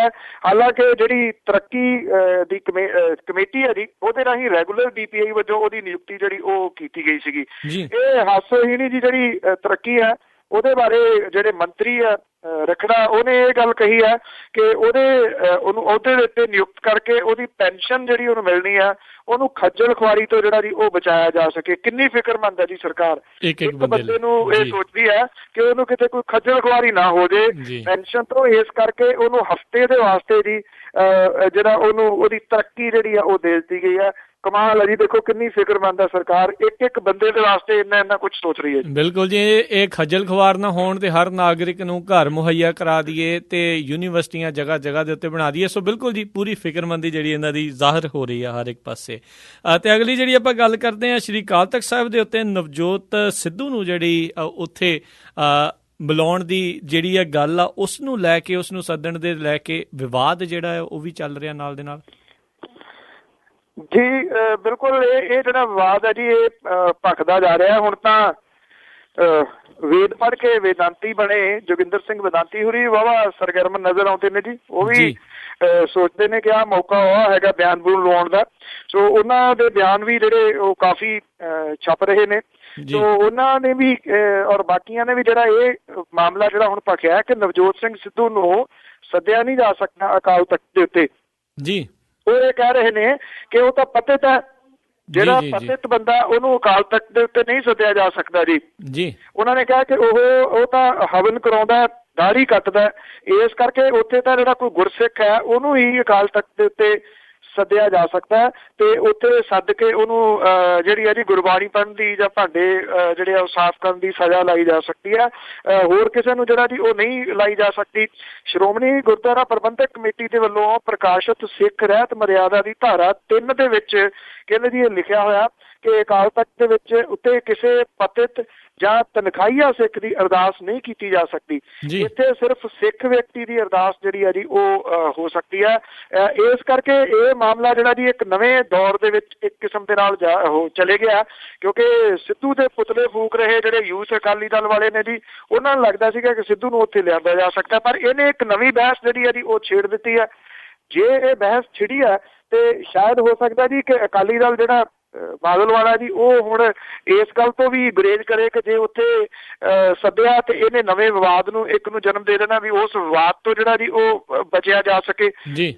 ਦੇਖਦੇ ਆ ਜੀ ਇਸ ਮਾਮਲੇ ਉੱਤੇ ਕੀ ਹੁੰਦਾ। ਭਾਰਤੀ ਜਨਤਾ ਪਾਰਟੀ ਦੇ ਪ੍ਰਧਾਨ ਕਮਲ ਸ਼ਰਮਾ ਨੇ ਕਿਹਾ ਕਿ ਇਸ ਮਾਮਲੇ ਉੱਤੇ ਜੋ ਵੀ ਫੈਸਲਾ ਆਊਗਾ ਉਹ ਭਾਰਤੀ ਜਨਤਾ ਪਾਰਟੀ ਨੂੰ ਮਨਜ਼ੂਰ ਹੋਊਗਾ, ਪਰ ਨਾਲ ਦੀ ਨਾਲ ਇਹ ਵੀ ਕਹਿ ਦਿੱਤਾ ਕਿ ਨਵਜੋਤ ਸਿੰਘ ਸਿੱਧੂ ਦੇ ਬਾਰੇ ਦੇ ਵਿੱਚ ਜਿਹੜਾ ਪੰਜਾਬ ਭਾਜਪਾ ਹੈ ਉਹ ਕੁਝ ਨਹੀਂ ਕਰ ਸਕਦੀ, ਕਿਉਂਕਿ ਉਹ ਨੈਸ਼ਨਲ ਲੀਡਰ ਨੇ। ਉਹ ਕੇਂਦਰ ਦੇ ਵਿੱਚ ਜਿਹੜੀ ਪਾਰਟੀ ਹੈ ਜੀ ਹਾਈ ਕਮਾਂਡ ਉਹਦੇ ਨਾਲ ਕੰਮ ਕਰਦੇ ਨੇ, ਇਸ ਕਰਕੇ ਸੂਬੇ ਨੂੰ ਕੋਈ ਅਧਿਕਾਰ ਨਹੀਂ ਹੈਗਾ ਉਹਨਾਂ ਦੇ ਬਾਰੇ ਕੋਈ ਜਿਹੜਾ ਵੀ ਫੈਸਲਾ ਲੈਣ ਦਾ। ਸੋ ਤੁਸੀਂ ਅੰਦਾਜ਼ਾ ਲਾ ਸਕਦੇ ਹੋ ਕਿ ਪੰਜਾਬ ਭਾਜਪਾ ਨੇ ਤਾਂ ਕਰਤੇ ਹੱਥ ਖੜੇ। ਸੋ ਇਹ ਜਿਹੜੀ ਹੈ ਜੀ ਨਮੋਸ਼ੀ ਵਾਲੀ ਗੱਲ ਹੀ ਹੈ ਜਿਹੜੀ ਅਕਾਲੀ ਸਫਾ ਦੇ ਵਿੱਚ। ਉਹਨਾਂ ਨੂੰ ਲੱਗਦਾ ਹੈ ਕਿ ਕਿਸੇ ਨਾ ਕਿਸੇ ਪਾਸਿਓਂ ਕੋਈ ਹੱਥ ਜਿਹੜਾ ਜੀ ਉਹ ਪੈ ਸਕਦਾ, ਪਰ ਹਾਲ ਦੀ ਘੜੀ ਹੱਥ ਜਿਹੜਾ ਉਹ ਪੈਂਦਾ ਨਹੀਂ ਹੈ। ਇਹਨੂੰ ਹੀ ਕਹਿੰਦੇ ਨੇ ਸਿਆਣੇ ਜੀ ਵੀ ਜਦੋਂ ਮਾੜੇ ਦਿਨ ਆਉਂਦੇ ਨੇ ਨਾ ਫਿਰ ਊਠ ਤੇ ਬੈਠੇ ਨੂੰ ਕੁੱਤਾ ਵੱਢ ਜਾਂਦਾ ਜੀ। ਬਿਲਕੁਲ ਜੀ, ਜੇ ਦੇਖਿਆ ਜਾਵੇ ਹਰਿਆਣਾ ਸਿੱਖ ਕਮੇਟੀ ਜਦੋਂ ਬਣੀ ਸੀ ਉਦੋਂ ਵੀ ਜਿਹੜੇ ਆ ਉੱਥੇ ਉਹਨਾਂ ਲੋਕਾਂ ਨੂੰ ਜਿਹੜਾ ਸੱਦਿਆ ਸੀਗਾ ਉਹਨਾਂ ਦੇ ਵਿੱਚ ਜਿਹੜੇ ਪਹਿਲੋਂ ਆਲਰੇਡੀ ਉਹਨਾਂ ਨੂੰ ਪਤਿਤ ਜਿਹੜਾ ਜੀ ਕਿਹਾ ਜਾਂਦਾ ਸੀ। ਸੋ ਉਸ ਟਾਈਮ ਦੇ ਉੱਤੇ ਵੀ ਵੇਦਾਂਤੀ ਹੋਣੀ ਸ਼ਾਇਦ ਉਦੋਂ ਨਹੀਂ ਬੋਲੇ, ਉਦੋਂ ਸ਼ਾਇਦ ਉਹ ਖਬਰਾਂ ਦੇ ਵਿੱਚ ਨਹੀਂ ਉਹਨਾਂ ਦੀ ਰੁਚੀ ਸੀ ਜ਼ਿਆਦਾ। ਤੇ ਅਗਲੀ ਜਿਹੜੀ ਆਪਾਂ ਗੱਲ ਕਰਦੇ ਹਾਂ ਵੀ ਜਿਹੜੀ ਬੱਚਿਆਂ ਦੀਆਂ ਮੌਤਾਂ ਲਗਾਤਾਰ ਜਿਹੜੀਆਂ ਉੱਥੇ ਹੋਈਆਂ ਆ ਉਸ ਦੇ ਵਿੱਚ ਹੋਰ ਵੀ ਸਨਸਨੀਖੇਜ਼ ਜਿਹੜੇ ਖੁਲਾਸੇ ਆ ਉਹ ਲਗਾਤਾਰ ਹੋ ਰਹੇ ਆ। ਇੱਕ ਤਾਂ ਖੁਲਾਸਾ ਇਹ ਹੋ ਰਿਹਾ ਜੀ ਕਿ 3 ਡਾਕਟਰ ਨੇ ਜਦੋਂ ਕਿ 500 ਦੇ ਕਰੀਬ ਕੇਸ ਜਿਹੜੇ ਨੇ ਉਹ ਮਹੀਨੇ ਦੇ ਵਿੱਚ ਆਉਂਦੇ ਨੇ। ਜਿਹੜੀਆਂ ਉੱਥੇ ਸਟਾਫ ਨਰਸਾਂ ਨੇ ਉਹਨਾਂ ਨੇ ਇੱਕ ਖੁਲਾਸਾ ਕਰਕੇ ਜਿਹੜਾ ਜੀ ਮੂੰਹ ਚੁੰਗਲਾਂ ਪਵਾਤੀਆਂ ਕਿ ਡਾਕਟਰ ਤਾਂ ਆਉਂਦੇ ਹੀ ਨਹੀਂ। ਇਹ ਸਟਾਫ ਨਰਸਾਂ ਜਿਹੜੀਆਂ ਨੇ ਉਹੀ ਬੱਚੇ ਦੀ ਜਿਹੜੀ ਕੇਅਰ ਕਰਦੀਆਂ ਨੇ। ਤੇ ਭਾਵ ਕਿ ਜਿਹੜੀ ਡਿਲੀਵਰੀ ਹੈ ਜੀ ਉਹ ਇਹ ਨਰਸਾਂ ਕਰਾਉਂਦੀਆਂ ਨੇ। ਜਿਹੜੇ ਕੁਆਲੀਫਾਈਡ ਡਾਕਟਰ ਉੱਥੇ ਹੁੰਦੇ ਹੀ ਨਹੀਂਗੇ, ਜਿਹੜੇ ਕਿ ਮੌਤ ਦਾ ਕਾਰਨ ਬਣ ਰਹੇ ਨੇ। ਦੂਜਾ ਇੱਕ ਅਹਿਮ ਵੱਡਾ ਖੁਲਾਸਾ ਇਸ ਮਾਮਲੇ ਦੇ ਵਿੱਚ ਹੋਇਆ ਕਿ ਜੱਚਾ ਬੱਚਾ ਹਸਪਤਾਲ ਤੇ ਸਿਵਲ ਹਸਪੀਟਲ ਦੇ ਵਿੱਚ ਨਵੰਬਰ ਦੇ 26 ਦਿਨਾਂ ਦੇ ਵਿੱਚ 6 ਬੱਚਿਆਂ ਦੀ ਨਹੀਂ 19 ਬੱਚਿਆਂ ਦੀ ਮੌਤ ਹੋ ਚੁੱਕੀ ਹੈ ਜੀ। ਇਹ ਖੁਲਾਸਾ ਸਿਵਲ ਹਸਪੀਟਲ ਦਾ ਜਿਹੜਾ ਰਿਕਾਰਡ ਹੈ ਉਹ ਕਰ ਰਿਹਾ। ਸਤੰਬਰ ਤੇ ਅਕਤੂਬਰ ਦੇ ਵਿੱਚ 35 ਤੋਂ ਵੱਧ ਬੱਚਿਆਂ ਦੀਆਂ ਮੌਤਾਂ ਜਿਹੜੀਆਂ ਉਹ ਹੋਈਆਂ ਸੀਗੀਆਂ ਜੀ। ਨਵੰਬਰ 19 ਦੇ ਵਿੱਚ ਬੱਚਿਆਂ ਦੀ ਮੌਤਾਂ ਦੇ ਮਾਮਲੇ ਦੇ ਵਿੱਚ 11 ਬੱਚੇ ਤਾਂ ਗਰਭ ਦੇ ਵਿੱਚ ਹੀ ਮਰੇ ਹੋਏ ਆਏ ਸਨ ਜੀ, ਔਰ ਬਾਕੀਆਂ ਵਿੱਚੋਂ ਇੱਕ ਬੱਚੇ ਦੀ ਮਾਂ ਜਿਹੜੀ ਸੀ ਜਣੇਪੇ ਦੌਰਾਨ ਪਾਣੀ ਉਹਦਾ ਖਤਮ ਹੋਇਆ ਸੀਗਾ। ਬਾਕੀ ਬੱਚਿਆਂ ਦੇ ਮਾਮਲੇ ਦੇ ਵਿੱਚ ਵੀ ਕੇਸ ਜਿਹੜੇ ਉਹ ਗੰਭੀਰ ਹੋਣ ਕਰਕੇ ਉਹਨਾਂ ਦੇ ਬੱਚੇ ਬਚਾਏ ਨਹੀਂ ਜਾ ਸਕੇ, ਪਰ ਮਾਂ ਨੂੰ ਬਚਾਉਣ ਦੇ ਵਿੱਚ ਹਸਪੀਟਲ ਜਿਹੜਾ ਉਹ ਸਫਲ ਜ਼ਰੂਰ ਰਿਹਾ ਸੀਗਾ ਜੀ। ਡਾਕਟਰ ਕਹਿੰਦੇ ਨੇ ਕਿ ਜ਼ਿਆਦਾਤਰ ਇੱਦਾਂ ਹੁੰਦਾ ਜਿਹੜੇ ਗਰੀਬੀ ਕਾਰਨ ਸਿਵਲ ਹਸਪੀਟਲ ਦੇ ਵਿੱਚ 9ਵੇਂ ਮਹੀਨੇ ਦੇ ਵਿੱਚ ਪਹੁੰਚਦੇ ਨੇ ਜਾਂ ਫਿਰ ਉਹ ਪ੍ਰਾਈਵੇਟ ਹਸਪੀਟਲਾਂ ਦੇ ਵਿੱਚ ਜੇਬਾਂ ਖਾਲੀ ਹੋਣ ਤੋਂ ਬਾਅਦ ਆਉਂਦੇ ਨੇ ਤੇ ਉਦੋਂ ਹਾਲਤ ਜਿਹੜੀ ਹੈ ਜੀ ਉਹਨਾਂ ਦੀ ਮਾੜੀ ਹੋ ਚੁੱਕੀ ਹੁੰਦੀ ਹੈ। 6 ਬੱਚਿਆਂ ਦੀ ਮੌਤ ਤੋਂ ਬਾਅਦ ਇਹ ਮਾਮਲਾ ਭਖਿਆ ਜ਼ਰੂਰ ਹੈ। ਡਾਕਟਰ ਵੱਖਰੇ ਤੌਰ ਦੇ ਉੱਤੇ ਸਟ੍ਰਾਈਕ ਤੇ ਜਾਣ ਨੂੰ ਫਿਰਦੇ ਨੇ ਕਿ ਉਹਨਾਂ ਦੇ ਨਾਲ ਤਾਂ ਬਹੁਤ ਧੱਕਾ ਹੋ ਰਿਹਾ, ਪਰ ਇਸ ਧੱਕੇ ਦੇ ਬਾਰੇ ਉਹ ਕੋਈ ਗੱਲ ਨਹੀਂ ਕਰ ਰਹੇ ਕਿ ਏਡੀ ਵੱਡੀ ਗਿਣਤੀ ਦੇ ਵਿੱਚ ਮੌਤਾਂ ਜਿਹੜੀਆਂ ਉਹ ਹੋ ਚੁੱਕੀਆਂ ਨੇ। ਜੀ ਬਿਲਕੁਲ। ਤੇ ਅਗਲੀ ਜਿਹੜੀ ਆਪਾਂ ਗੱਲ ਕਰਦੇ ਹਾਂ ਗੁਰਪੁਰਬ ਦੀਆਂ ਜਿਹੜੀਆਂ ਤਰੀਕਾਂ ਆ ਉਸ ਨੂੰ ਲੈ ਕੇ ਇਸ ਟਾਈਮ ਜਿਹੜਾ ਜੀ ਪੂਰੀ ਸਿੱਖ ਕੌਮ ਨੂੰ ਜਿਹੜਾ ਜੀ ਉਲਝਾਇਆ ਜਾ ਰਿਹਾ ਆ ਪੂਰਾ, ਜਿਹੜਾ ਤੁਹਾਨੂੰ ਕੀ ਲੱਗਦਾ ਵੀ ਇਸ ਦੇ ਪਿੱਛੇ ਕੀ ਚੀਜ਼ ਚੱਲ ਰਹੀ ਹੈ? ਦੇਖੋ, ਦੇਖਿਆ ਜਾਵੇ ਤਾਂ ਇਹ ਏਡੀ ਹਾਸੋਹੀਣੀ ਸਥਿਤੀ ਤਾਂ ਮੈਂ ਤਾਂ ਜੀ ਹੁਣ ਤਾਂ ਅਜੇ ਤੱਕ ਕਦੀ ਜਿਹੜਾ ਜੀ ਉਹ ਨਹੀਂ ਦੇਖੀ ਕਿ ਇੰਨਾ ਕੁਛ ਹੋਵੇ। ਕਿਸੇ ਟਾਈਮ ਅਕਾਲ ਤਖਤ ਸਾਹਿਬ ਤੋਂ ਆਇਆ ਆਦੇਸ਼ ਸੰਦੇਸ਼ ਜਿਹੜਾ ਸੀਗਾ ਜੀ ਉਹਦੇ ਉੱਤੇ ਕਿੰਤੂ ਪਰੰਤੂ ਨਹੀਂ ਸੀ ਹੁੰਦਾ ਕਦੀ, ਕਿਉਂਕਿ ਆਉਂਦਾ ਹੀ ਉਦੋਂ ਸੀਗਾ ਬੜਾ ਸੋਚ ਵਿਚਾਰ ਕੇ ਜਿਹੜਾ ਜੀ ਸੋਲਿਡ ਕੋਈ ਗੱਲ ਜਿਹੜੀ ਉਹ ਕੀਤੀ ਜਾਂਦੀ ਹੁੰਦੀ ਸੀਗੀ। ਹੁਣ ਤਾਂ ਹਾਲਾਤ ਇਹ ਹੋ ਗਿਆ ਕਿ ਫੇਸਬੁੱਕ ਦਾ ਸਟੇਟਸ ਅਪਡੇਟ ਕਰਨਾ ਤੇ ਜਥੇਦਾਰ ਸਾਹਿਬ ਦਾ ਆਦੇਸ਼ ਆਉਣਾ ਇੱਕੋ ਹੀ ਗੱਲ ਹੋ ਗਈ ਜੀ। ਭਾਵ ਕਿ ਉਹ ਰੋਜ਼ ਇੱਕ ਦਿਨ ਕਹਿੰਦੇ ਨੇ ਇਸ ਦਿਨ ਤੇ ਮਨਾ ਲਓ, ਦੂਜੇ ਦਿਨ ਕਹਿੰਦੇ ਨੇ ਇਸ ਦਿਨ ਦੇ ਉੱਤੇ ਮਨਾ ਲਓ। ਇਹਨੇ ਬੜੀ ਹਾਸੋਹੀਣੀ ਸਥਿਤੀ ਜਿਹੜੀ ਇਹਨਾਂ ਦੀ ਉਹ ਪੇਸ਼ ਕਰ ਦਿੱਤੀ ਆ। ਤੁਸੀਂ ਦੱਸੋ, ਹੁਣ 28 ਦਸੰਬਰ ਨੂੰ ਇੱਕ ਪਾਸੇ ਤਾਂ ਜਿਹੜਾ ਭਾਈਚਾਰਾ ਸਮੁੱਚਾ ਜੀ ਉਹ ਸਾਹਿਬਜ਼ਾਦਿਆਂ ਦੀ ਸ਼ਹੀਦੀ ਜਿਹੜੀ ਹੈ ਜੀ ਉਸ ਦਿਨ ਉਹਨਾਂ ਨੂੰ ਸ਼ਰਧਾਂਜਲੀਆਂ ਦੇ ਰਿਹਾ ਹੋਊਗਾ ਤੇ ਨਾਲ ਦੀ ਨਾਲ ਗੁਰਪੁਰਬ ਹੋਊਗਾ ਜੀ ਗੁਰੂ ਗੋਬਿੰਦ ਸਿੰਘ ਜੀ ਦਾ। ਕਿਹੋ ਜਿਹੇ ਹਾਲਾਤ ਜਿਹੜੇ ਨੇ ਉਹ ਕ੍ਰੀਏਟ ਕਰ ਦਿੱਤੇ ਗਏ ਨੇ, ਕਿਹੋ ਜਿਹੇ ਹਾਲਾਤ ਬਣਾ ਦਿੱਤੇ ਗਏ ਨੇ। ਨਾ ਤਾਂ ਸਾਹਿਬਜ਼ਾਦਿਆਂ ਦੀ ਜਿਹੜੀ ਸ਼ਹਾਦਤ ਹੈ ਉਹਨੂੰ ਛੋਟਿਆਂ ਕਰਕੇ ਵੇਖਿਆ ਜਾ ਸਕਦਾ, ਨਾ 10ਵੇਂ ਪਾਤਸ਼ਾਹ ਗੁਰੂ ਗੋਬਿੰਦ ਸਿੰਘ ਜੀ ਦਾ ਜਿਹੜਾ ਗੁਰਪੁਰਬ ਹੈ ਜੀ ਉਹਨੂੰ ਕਿਸੇ ਤਰੀਕੇ ਨਾਲ ਛੋਟਿਆਂ ਕਰਕੇ ਜਿਹੜਾ ਦੇਖਿਆ ਜਾ ਸਕਦਾ। ਦੋਨੋਂ ਜਿਹੜੀਆਂ ਨੇ ਬਹੁਤ ਅਹਿਮੀਅਤ ਜਿਹੜੀਆਂ ਉਹ ਰੱਖਦੀਆਂ ਨੇ ਸਿੱਖਾਂ ਦੇ ਦਿਲਾਂ ਦੇ ਵਿੱਚ, ਉਹਨੂੰ ਵੀ ਕੱਢਣ ਦੇ ਵਾਸਤੇ ਤੁਸੀਂ ਇਹ ਕਹਿ ਲਓ ਜਾਂ ਉਹਨਾਂ ਨੂੰ ਭੰਬਲ ਭੂਸਾ ਕ੍ਰੀਏਟ ਕਰਨ ਦੇ ਵਾਸਤੇ ਸਾਰਾ ਕੁਝ ਕੀਤਾ ਗਿਆ। ਮੈਂ ਇਹਦੇ ਹੱਕ ਦੇ ਵਿੱਚ ਨਹੀਂ ਗਾ ਕਿ ਕੋਈ ਸੋਸ਼ਲ ਨੈਟਵਰਕ ਸਾਈਟ ਦੇ ਉੱਤੇ ਕੋਈ ਏਦਾਂ ਦੀ ਟਿੱਪਣੀ ਕੀਤੀ ਜਾਵੇ ਜਿਹੜੀ ਕਿਸੇ ਵੀ ਬੰਦੇ ਨੂੰ ਉਹ ਹਰਟ ਕਰੇ, ਖਾਸ ਤੌਰ ਦੇ ਉੱਤੇ ਧਰਮ ਦੇ ਮਾਮਲੇ ਦੇ ਵਿੱਚ। ਸੋਸ਼ਲ ਨੈਟਵਰਕ ਸਾਈਟ ਦੇ ਉੱਤੇ ਹੋਰ ਬੜਾ ਕੁਛ ਹੈਗਾ ਜਿਹੜੀਆਂ ਗੱਲਾਂ ਕਰਨ ਦੇ ਵਾਸਤੇ। ਸਿਰਫ ਜਿਹੜਾ ਇਹਨਾਂ ਦੀ ਜਿਹੜੀਆਂ ਧਰਮ ਦੇ ਮਾਮਲੇ ਦੇ ਉੱਤੇ ਮੀਨ ਮੇਕ ਕਰਨ ਦੇ ਵਾਸਤੇ, ਕਿਉਂਕਿ ਇਹ ਕਿਸੇ ਦਾ ਪ੍ਰਾਈਵੇਟ ਮਾਮਲਾ ਹੋ ਸਕਦਾ, ਕਿਸੇ ਦੀਆਂ ਭਾਵਨਾਵਾਂ ਹਰਟ ਹੋ ਸਕਦੀਆਂ ਨੇ, ਪਰ ਫਿਰ ਵੀ ਹੁਣ ਕੀਤਾ ਕੀ ਜਾਵੇ। ਸੋਸ਼ਲ ਮੀਡੀਆ ਹੈ, ਉਹਦੇ ਉੱਤੇ ਕੋਈ ਹਰੇਕ ਨੂੰ ਜਿਹੜੇ ਆਪਣੀ ਗੱਲ ਕਹਿਣ ਦਾ ਹੱਕ ਹੈ। ਲੋਕ ਜਿਹੜੇ ਨੇ ਉਹ ਜਥੇਦਾਰ ਦੇ ਵੱਲੋਂ ਬਾਰ-ਬਾਰ ਕੀਤੀਆਂ ਹੋਈਆਂ ਜਿਹੜੀਆਂ ਤਬਦੀਲੀਆਂ ਨੇ, ਤਰੀਕਾਂ ਨੇ, ਉਹਦੇ ਬਾਰੇ ਹੁਣ ਲੱਗੇ ਹੋਏ ਨੇ ਜੀ। ਇੱਕ ਕਿਸੇ ਨੇ ਇਹ ਬਣਾਤਾ ਕੌਣ ਬਣੇਗਾ ਕਰੋੜਪਤੀ ਦੀ ਤਰਜ਼ ਦੇ ਉੱਤੇ ਲਿਖਿਆ ਹੋਇਆ ਕਿ ਇਸ ਵਾਰੀ ਜਿਹੜੇ ਸਿੱਖ ਨੇ ਉਹ 10ਵੇਂ ਪਾਤਸ਼ਾਹ ਦਾ ਗੁਰਪੁਰਬ ਕਿਹੜੀ ਤਰੀਕ ਨੂੰ ਮਨਾਉਣਗੇ। ਥੱਲੇ 4 ਤਰੀਕਾਂ ਲਿਖੀਆਂ ਹੋਈਆਂ ਨੇ ਕਿ ਇਹਦੇ ਵਿੱਚੋਂ ਕਿਹੜੀ ਤਰੀਕ ਹੈ ਜਿਹਨੂੰ ਉਹ ਮਨਾਉਣਗੇ। ਵਾਕਈ ਇਹ ਬਹੁਤ ਸੀਰੀਅਸ ਇਸ਼ੂ ਹੈ। ਇਹਨੂੰ ਮਜ਼ਾਕ ਦੇ ਤੌਰ ਦੇ ਉੱਤੇ ਤਾਂ ਨਹੀਂ ਲਿਆ ਜਾ ਸਕਦਾ ਕਿਸੇ ਵੀ ਹਾਲਤ ਦੇ ਉੱਤੇ। ਪਰ ਪ੍ਰੋਬਲਮ ਇਹ ਹੈ ਜੀ ਕਿ ਹੁਣ ਜਿਹੜੀ ਕੌਮ ਹੈ ਉਹ ਕੀ ਕਵੇ ਜੀ, ਕੀ ਕਰੇ, ਕੀ ਸੋਚੇ। ਅਕਾਲ ਤਖਤ ਤੋਂ ਜਿਹੜਾ ਆਦੇਸ਼ ਆਇਆ ਜੇ ਉਹਦੇ ਮੁਤਾਬਕ ਚੱਲਦੀ ਹੈ ਤੇ ਤਾਂ ਉਹੀ 28 ਤਰੀਕ ਵਾਲਾ ਜਿਹੜਾ ਭੰਬਲ ਭੂਸਾ ਦਾ ਨਾ, ਤੁਸੀਂ ਬੱਚਿਆਂ ਨੂੰ ਕੀ ਜਵਾਬ ਦਿਓਗੇ ਜੀ? ਕੀ ਤੁਸੀਂ ਉਹਨਾਂ ਨੂੰ ਪੁੱਛੋਗੇ? ਬੇਸ਼ੱਕ ਹੋ ਸਕਦਾ ਜੀ ਮੇਰੇ ਨਾਲ ਕੁਝ ਲੋਕ ਨਾ ਵੀ ਸਹਿਮਤ ਹੋਣ, ਪਰ ਇੱਕ ਗੱਲ ਜਿਹੜੀ ਹੈ ਜੀ ਉਹ ਪੱਥਰ ਤੇ ਲੀਕ ਵਾਂਗ ਹੈ ਕਿ ਸਾਡੀ ਜਿਹੜੀ ਪੀੜ੍ਹੀ ਚੱਲ ਰਹੀ ਹੈ ਇਹ ਤਾਂ ਪੋਹ ਮਾਘ ਫਗਨ ਚੇਤ ਵਿਸਾਖ ਜਾਣਦੀ ਹੈ, ਅਗਲੀ ਪੀੜ੍ਹੀ ਉਹ ਇਹਨਾਂ ਨੂੰ ਨਹੀਂ ਜਾਣਦੀ। ਇਹਦੇ ਬਾਰੇ ਗੰਭੀਰਤਾ ਦੇ ਨਾਲ ਵਿਚਾਰ ਕਰਕੇ ਇੱਕ ਵਾਰੀ ਜਿਹੜਾ ਜੀ ਇਹ ਬਿਲਕੁਲ ਸਿੱਧਾ ਜਿਹੜਾ ਕਰਨਾ ਚਾਹੀਦਾ। ਜਦੋਂ ਇੱਕੋ ਦਿਨ ਦੇ ਉੱਤੇ ਬਾਕੀ ਸਾਰੇ ਦੁਨੀਆ ਦੇ ਵਿੱਚ ਚੱਲੀ ਜਾਂਦਾ ਤੇ ਫਿਰ ਇੱਥੇ ਤਰੀਕਾਂ ਹਰ ਵਾਰੀ ਕਿਵੇਂ ਬਦਲੀ ਜਾਂਦੀਆਂ ਨੇ? ਜੀ ਬਿਲਕੁਲ। ਤੇ ਅਗਲੀ ਜਿਹੜੀ ਆਪਾਂ ਨਾਲ ਹੀ ਗੱਲ ਕਰਦੇ ਹਾਂ ਸੁਖਪਾਲ ਖਹਿਰਾ ਨੂੰ ਲੈ ਕੇ, ਉਹ ਕਾਫੀ ਇਸ ਟਾਈਮ ਸਰਗਰਮ ਵੀ ਜਿਹੜੇ ਨਜ਼ਰ ਆ ਰਹੇ ਆ ਤੇ ਕਿਤੇ ਇੱਦਾਂ ਦੀਆਂ ਇਹ ਅਫਵਾਹਾਂ ਜੀ ਉੱਡ ਰਹੀਆਂ ਜਾਂ ਕਿਆਸਰਾਈਆਂ ਲਾਈਆਂ ਜਾ ਰਹੀਆਂ ਆ ਵੀ ਹੋ ਸਕਦਾ ਵੀ ਕਿਉਂਕਿ ਕਾਂਗਰਸ 'ਚ ਇਹਨਾਂ ਦੀ ਜ਼ਿਆਦਾ ਪੁੱਛਗਿੱਛ ਨਹੀਂ, ਇਹ ਭਾਜਪਾ ਨੂੰ ਜੁਆਇਨ ਕਰ ਜਾਣ? ਕਿਹਾ ਨਹੀਂ ਜਾ ਸਕਦਾ ਜੀ ਅਜੇ ਕੁਛ। ਮੈਂ ਇੱਕ ਦਿਨ ਉਹਨਾਂ ਨੂੰ ਟੋਣ ਦੀ ਕੋਸ਼ਿਸ਼ ਕੀਤੀ ਸੀਗੀ ਜੀ। ਉਹ ਕਹਿੰਦੇ ਜੀ ਇਹ ਗੱਲ ਤਾਂ ਉਹਨਾਂ ਨੇ ਕਿਹਾ ਕਿ ਹਾਂ ਜਿਹੜੀ ਪਾਰਟੀ ਆ ਉਹ ਸਪੋਰਟ ਨਹੀਂ ਕਰਦੀ ਜੀ। ਬਿਲਕੁਲ ਉਹ ਸਰਗਰਮ ਨੇ ਜੀ, ਵਾਹਵਾ ਸਰਗਰਮ ਨੇ। ਹੁਣ ਵਾਲੇ ਮਾਮਲੇ ਦੇ ਵਿੱਚ ਤਾਂ ਉਹਨਾਂ ਦੇ ਵੱਲੋਂ ਖੁਲਾਸੇ ਜਿਹੜੇ ਨੇ ਉਹ ਕੀਤੇ ਜਾ ਰਹੇ ਨੇ। ਕਾਂਗਰਸ ਵਾਕਈ ਉਹਨਾਂ ਦੀ ਸਪੋਰਟ ਜਿਹੜੀ ਆ ਉਹ ਨਹੀਂ ਕਰ ਰਹੀ। ਭਾਜਪਾ ਦੇ ਵਿੱਚ ਉਹ ਚਲੇ ਜਾਣਗੇ, ਕੁਛ ਕਿਹਾ ਨਹੀਂ ਜਾ ਸਕਦਾ। ਇਹ ਕਿਹਾ ਜਾਂਦਾ ਜੀ ਕਿ ਥੋੜੀ ਬਹੁਤੀ ਅਟਕਲਾਂ ਤਾਂ ਜਿਹੜੀਆਂ ਚੱਲ ਰਹੀਆਂ ਨੇ, ਪਰ ਇਹ ਸਾਰਾ ਕੁਛ ਇਹਨਾਂ ਦੀ ਡਿਪੈਂਡ ਹੈ ਅਜੇ ਇਸ ਗੱਲ ਦੇ ਉੱਤੇ ਕਿ ਭਾਰਤੀ ਜਨਤਾ ਪਾਰਟੀ ਅਕਾਲੀਆਂ ਤੋਂ ਹਮਾਇਤ ਵਾਪਸ ਕਦੋਂ ਲੈਂਦੀ ਹੈ। ਜੀ ਜੀ। ਕਿਉਂਕਿ ਕੁਝ ਬੰਦੇ ਜਿਹੜੇ ਨੇ ਅਹਿਮ ਜਿਹੜਾ ਰੱਖਦੇ ਨੇ ਨਾਮ ਪੰਜਾਬ ਦੀ ਸਿਆਸਤ ਦੇ ਵਿੱਚ, ਉਹ ਪਲਟੀ ਮਾਰਨ ਦੇ ਵਾਸਤੇ ਤਿਆਰ ਤਾਂ ਬੈਠੇ ਨੇ, ਪਰ ਸ਼ਰਤ ਉਹਨਾਂ ਦੀ ਇਹੀ ਹੈ ਕਿ ਪਹਿਲਾਂ ਇਹਨਾਂ ਤੋਂ ਹਮਾਇਤ ਜਿਹੜੀ ਹੈ ਜੀ ਉਹ ਵਾਪਸ ਲਓ। ਉਦੋਂ ਤੱਕ ਅਜੇ ਕੁਛ ਕਿਹਾ ਨਹੀਂ ਜਾ ਸਕਦਾ। ਹਾਂ ਇੰਨਾ ਜ਼ਰੂਰ ਹੈ ਜੀ ਉਹ ਹੱਥ ਪੈਰ ਤਾਂ ਮਾਰ ਰਹੇ ਨੇ, ਕਿਉਂਕਿ ਸਿਆਸੀ ਬੰਦਾ ਜਿਹੜਾ ਜੀ ਉਹ ਹਮੇਸ਼ਾ ਇਹੀ ਸੋਚਦਾ ਕਿ ਮੈਨੂੰ ਕਿੱਥੋਂ ਕਿੰਨਾ ਕੁ ਜਿਹੜਾ ਜੀ ਉਹ ਮਿਲਦਾ। ਜੇ ਸੁਖਪਾਲ ਸਿੰਘ ਖਹਿਰਾ ਹੋਰਾਂ ਨੂੰ ਭਾਰਤੀ ਜਨਤਾ ਪਾਰਟੀ ਜਿਹੜੀ ਹੈ ਜੀ ਉਹ ਲੈ ਜਾਂਦੀ ਹੈ ਤਾਂ ਨਿਰਸੰਦੇਹ ਕਾਂਗਰਸ ਦੇ ਕੋਲੋਂ ਇੱਕ ਚੰਗਾ ਬੁਲਾਰਾ ਜਿਹੜਾ ਜੀ ਉਹ ਖੁੱਸੂਗਾ, ਕਿਉਂਕਿ ਉਹ ਸਰਗਰਮ ਤਾਂ ਹੈਗੇ ਨੇ। ਕੰਟੀਨਿਊਸ ਉਹਨਾਂ ਦੀਆਂ ਜਿਹੜੀਆਂ ਈਮੇਲਸ ਨੇ ਉਹ ਮੀਡੀਆ ਤੱਕ ਆਉਂਦੀਆਂ ਨੇ। ਮੇਰਾ ਖਿਆਲ ਨਹੀਂ ਸ਼ਾਇਦ ਕੋਈ ਦਿਨ ਹੋਵੇ ਜਿੱਦਣ ਸੁਖਪਾਲ ਸਿੰਘ ਖਹਿਰਾ ਹੋਰਾਂ ਦੇ ਜਿਹੜਾ ਕੋਈ ਬਿਆਨ ਨਹੀਂ ਆਉਂਦਾ ਜਾਂ ਉਹਨਾਂ ਦੇ ਵੱਲੋਂ ਕੋਈ ਖੁਲਾਸਾ ਜਿਹੜਾ ਜੀ ਉਹ ਨਹੀਂ ਕੀਤਾ ਜਾਂਦਾ। ਕਾਂਗਰਸ ਨੂੰ ਉਹਨਾਂ ਦਾ ਲਾਹਾ ਜਿਹੜਾ ਜੀ ਉਹ ਲੈਣਾ ਚਾਹੀਦਾ ਜ਼ਰੂਰ। ਜੀ ਜੀ। ਅਤੇ ਅਗਲੀ ਜਿਹੜੀ ਆਪਾਂ ਗੱਲ ਕਰਦੇ ਹਾਂ ਵੀ ਇਨਕਲਾਬ ਮਾਰਚ, ਜਿਸ ਨੂੰ ਕਿ ਪਹਿਲਾਂ ਤੁਸੀਂ ਐਤਵਾਰ ਵਾਲੇ ਦਿਨ ਜਿਹੜਾ ਜੀ ਕਰਦੇ ਸੀ, ਹੁਣ ਉਸ ਦਾ ਤੁਸੀਂ ਥੋੜ੍ਹੀ ਜਿਹੀ ਉਸ ਪ੍ਰੋਗਰਾਮ ਦੇ ਵਿੱਚ ਤਬਦੀਲੀ ਕੀਤੀ ਹੈ। ਜ਼ਰੂਰ ਦੱਸੋ ਵੀ ਇਸ ਜਿਹੜੇ ਹਫ਼ਤੇ ਦੇ ਵਿੱਚ ਕਿੱਥੇ ਤੁਸੀਂ ਜਿਹੜੇ ਜਾ ਕੇ ਆਏ ਅਤੇ ਕਿਸ ਤਰੀਕੇ ਦੀ ਪ੍ਰਤੀਕਿਰਿਆ ਰਹੀ ਲੋਕਾਂ ਦੀ ਉੱਥੇ, ਬੱਚਿਆਂ ਦੀ?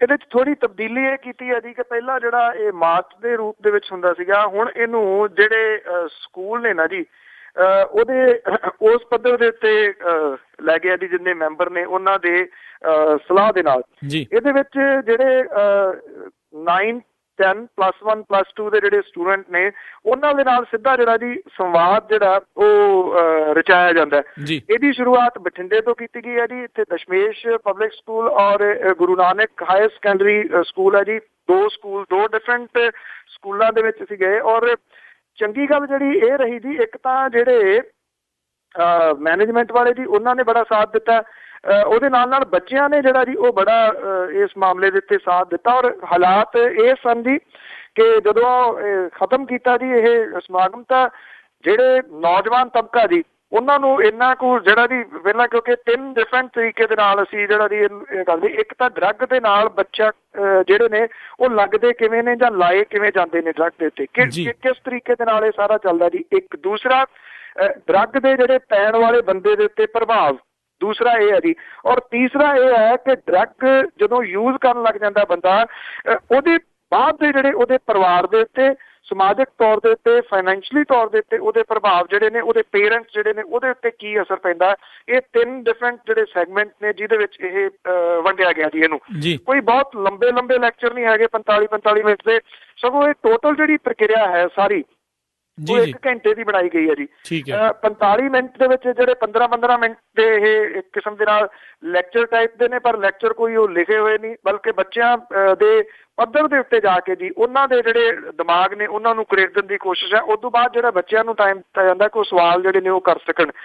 ਜਿਹੜੇ ਇਹਦੇ ਵਿੱਚੋਂ ਐਕਸਪੀਰੀਅੰਸ ਕੁਝ ਨਵੇਂ ਇਹ ਨਿਕਲੇ ਜੀ। ਇੱਕ ਤਾਂ ਜਿਹੜਾ ਨੌਜਵਾਨ ਵਰਗਿਆ ਜੀ ਜਿਹੜੇ ਅਜੇ ਜਿਹੜੇ ਮੁੱਛ ਫੁੱਟ ਨੇ ਤੁਸੀਂ ਕਹਿ ਲਓ, ਉਹਨਾਂ ਦੇ ਵੱਲੋਂ ਸਵਾਲ ਬੜੇ ਆਏ ਜੀ, ਬਹੁਤ ਸਾਰੇ ਸਵਾਲ ਆਏ ਔਰ ਸਨਸਨੀਖੇਜ਼ ਸਵਾਲ ਨੇ। ਜਿਹੜੀਆਂ ਉਹ ਗੱਲਾਂ ਦੱਸਦੇ ਨੇ ਕਿ ਕਿਵੇਂ ਸਕੂਲਾਂ ਦੇ ਬਾਹਰ ਵੀ ਇਹ ਲੋਕ ਜਿਹੜੇ ਚੱਕਰ ਕੱਢਦੇ ਨੇ। ਔਰ ਦੂਜੀ ਗੱਲ ਇਹ ਸੀ, ਜਿਹੜੀਆਂ ਬੱਚੀਆਂ ਨੇ ਉਹਨਾਂ ਨੇ ਜਿਹੜਾ ਆ ਕੇ ਪੁੱਛਿਆ, ਸੰਗਦੀਆਂ ਸਿਖਾਉਂਦੇ ਸੀ 1 ਆ 2 ਆ 4 ਆ 7-8 ਤੱਕ ਦੀ ਜਿਹੜੀ ਗਿਣਤੀ ਹੋ ਗਈ। ਕਿਸੇ ਨੇ ਆਪਣੇ ਬਾਪੂ ਦੇ ਬਾਰੇ ਪੁੱਛਿਆ, ਕਿਸੇ ਨੇ ਆਪਣੇ ਭਰਾ ਦੇ ਬਾਰੇ ਪੁੱਛਿਆ, ਕਿਸੇ ਨੇ ਆਪਣੀ ਜਿਹੜੀ ਸਹੇਲੀ ਸੀ ਉਹਦੇ ਬਾਪੂ ਦੇ ਬਾਰੇ ਦੇ ਵਿੱਚ ਪੁੱਛਿਆ ਜੀ ਕਿ ਉਹ ਇਸ ਕਿਸਮ ਦਾ ਨਸ਼ਾ ਜਿਹੜਾ ਉਹ ਕਰਦੇ ਨੇ। ਮੇਰਾ ਮੈਸੇਜ ਉੱਥੇ ਇਹ ਸੀਗਾ ਕਿ ਬੇਸ਼ੱਕ ਕੋਈ ਕੁਛ ਕਹੀ ਚੱਲੇ, ਅੱਜ ਵੀ ਜਿਹੜੀ ਧੀ ਹੈ ਨਾ ਜੀ, ਉਹ ਧੀ ਦਾ ਇੱਕ ਬਹੁਤ ਵੱਡਾ ਮਾਣ ਹੈ ਘਰਾਂ ਦੇ ਵਿੱਚ, ਸਾਡੇ ਪੰਜਾਬੀ ਘਰਾਂ ਦੇ ਵਿੱਚ, ਕਿ ਉਹਦੀ ਗੱਲ ਜਿਹੜੀ ਹੈ ਨਾ ਜੀ ਬਾਪੂ ਨਹੀਂ ਮੋੜਦਾ। ਨਾ ਉਹਦੀ ਗੱਲ ਜਿਹੜੀ ਉਹ ਭਰਾ ਮੋੜਦਾ ਕਿ ਜੇ ਧੀਆਂ ਇਸ ਮਾਮਲੇ ਦੇ ਉੱਤੇ ਸੁਚੇਤ ਹੋ ਜਾਣ, ਉਹ ਬਾਂਹ ਫੜਨ ਜੀ ਆਪਣੇ ਬਾਪੂ ਜੀ ਕਿ ਆਹ ਕੰਮ ਜਿਹੜਾ ਮੈਂ ਤੈਨੂੰ ਨਹੀਂ ਕਰਨ ਦੇਣਾ, ਚਾਹੇ ਕੁਝ ਵੀ ਹੋ ਜੇ।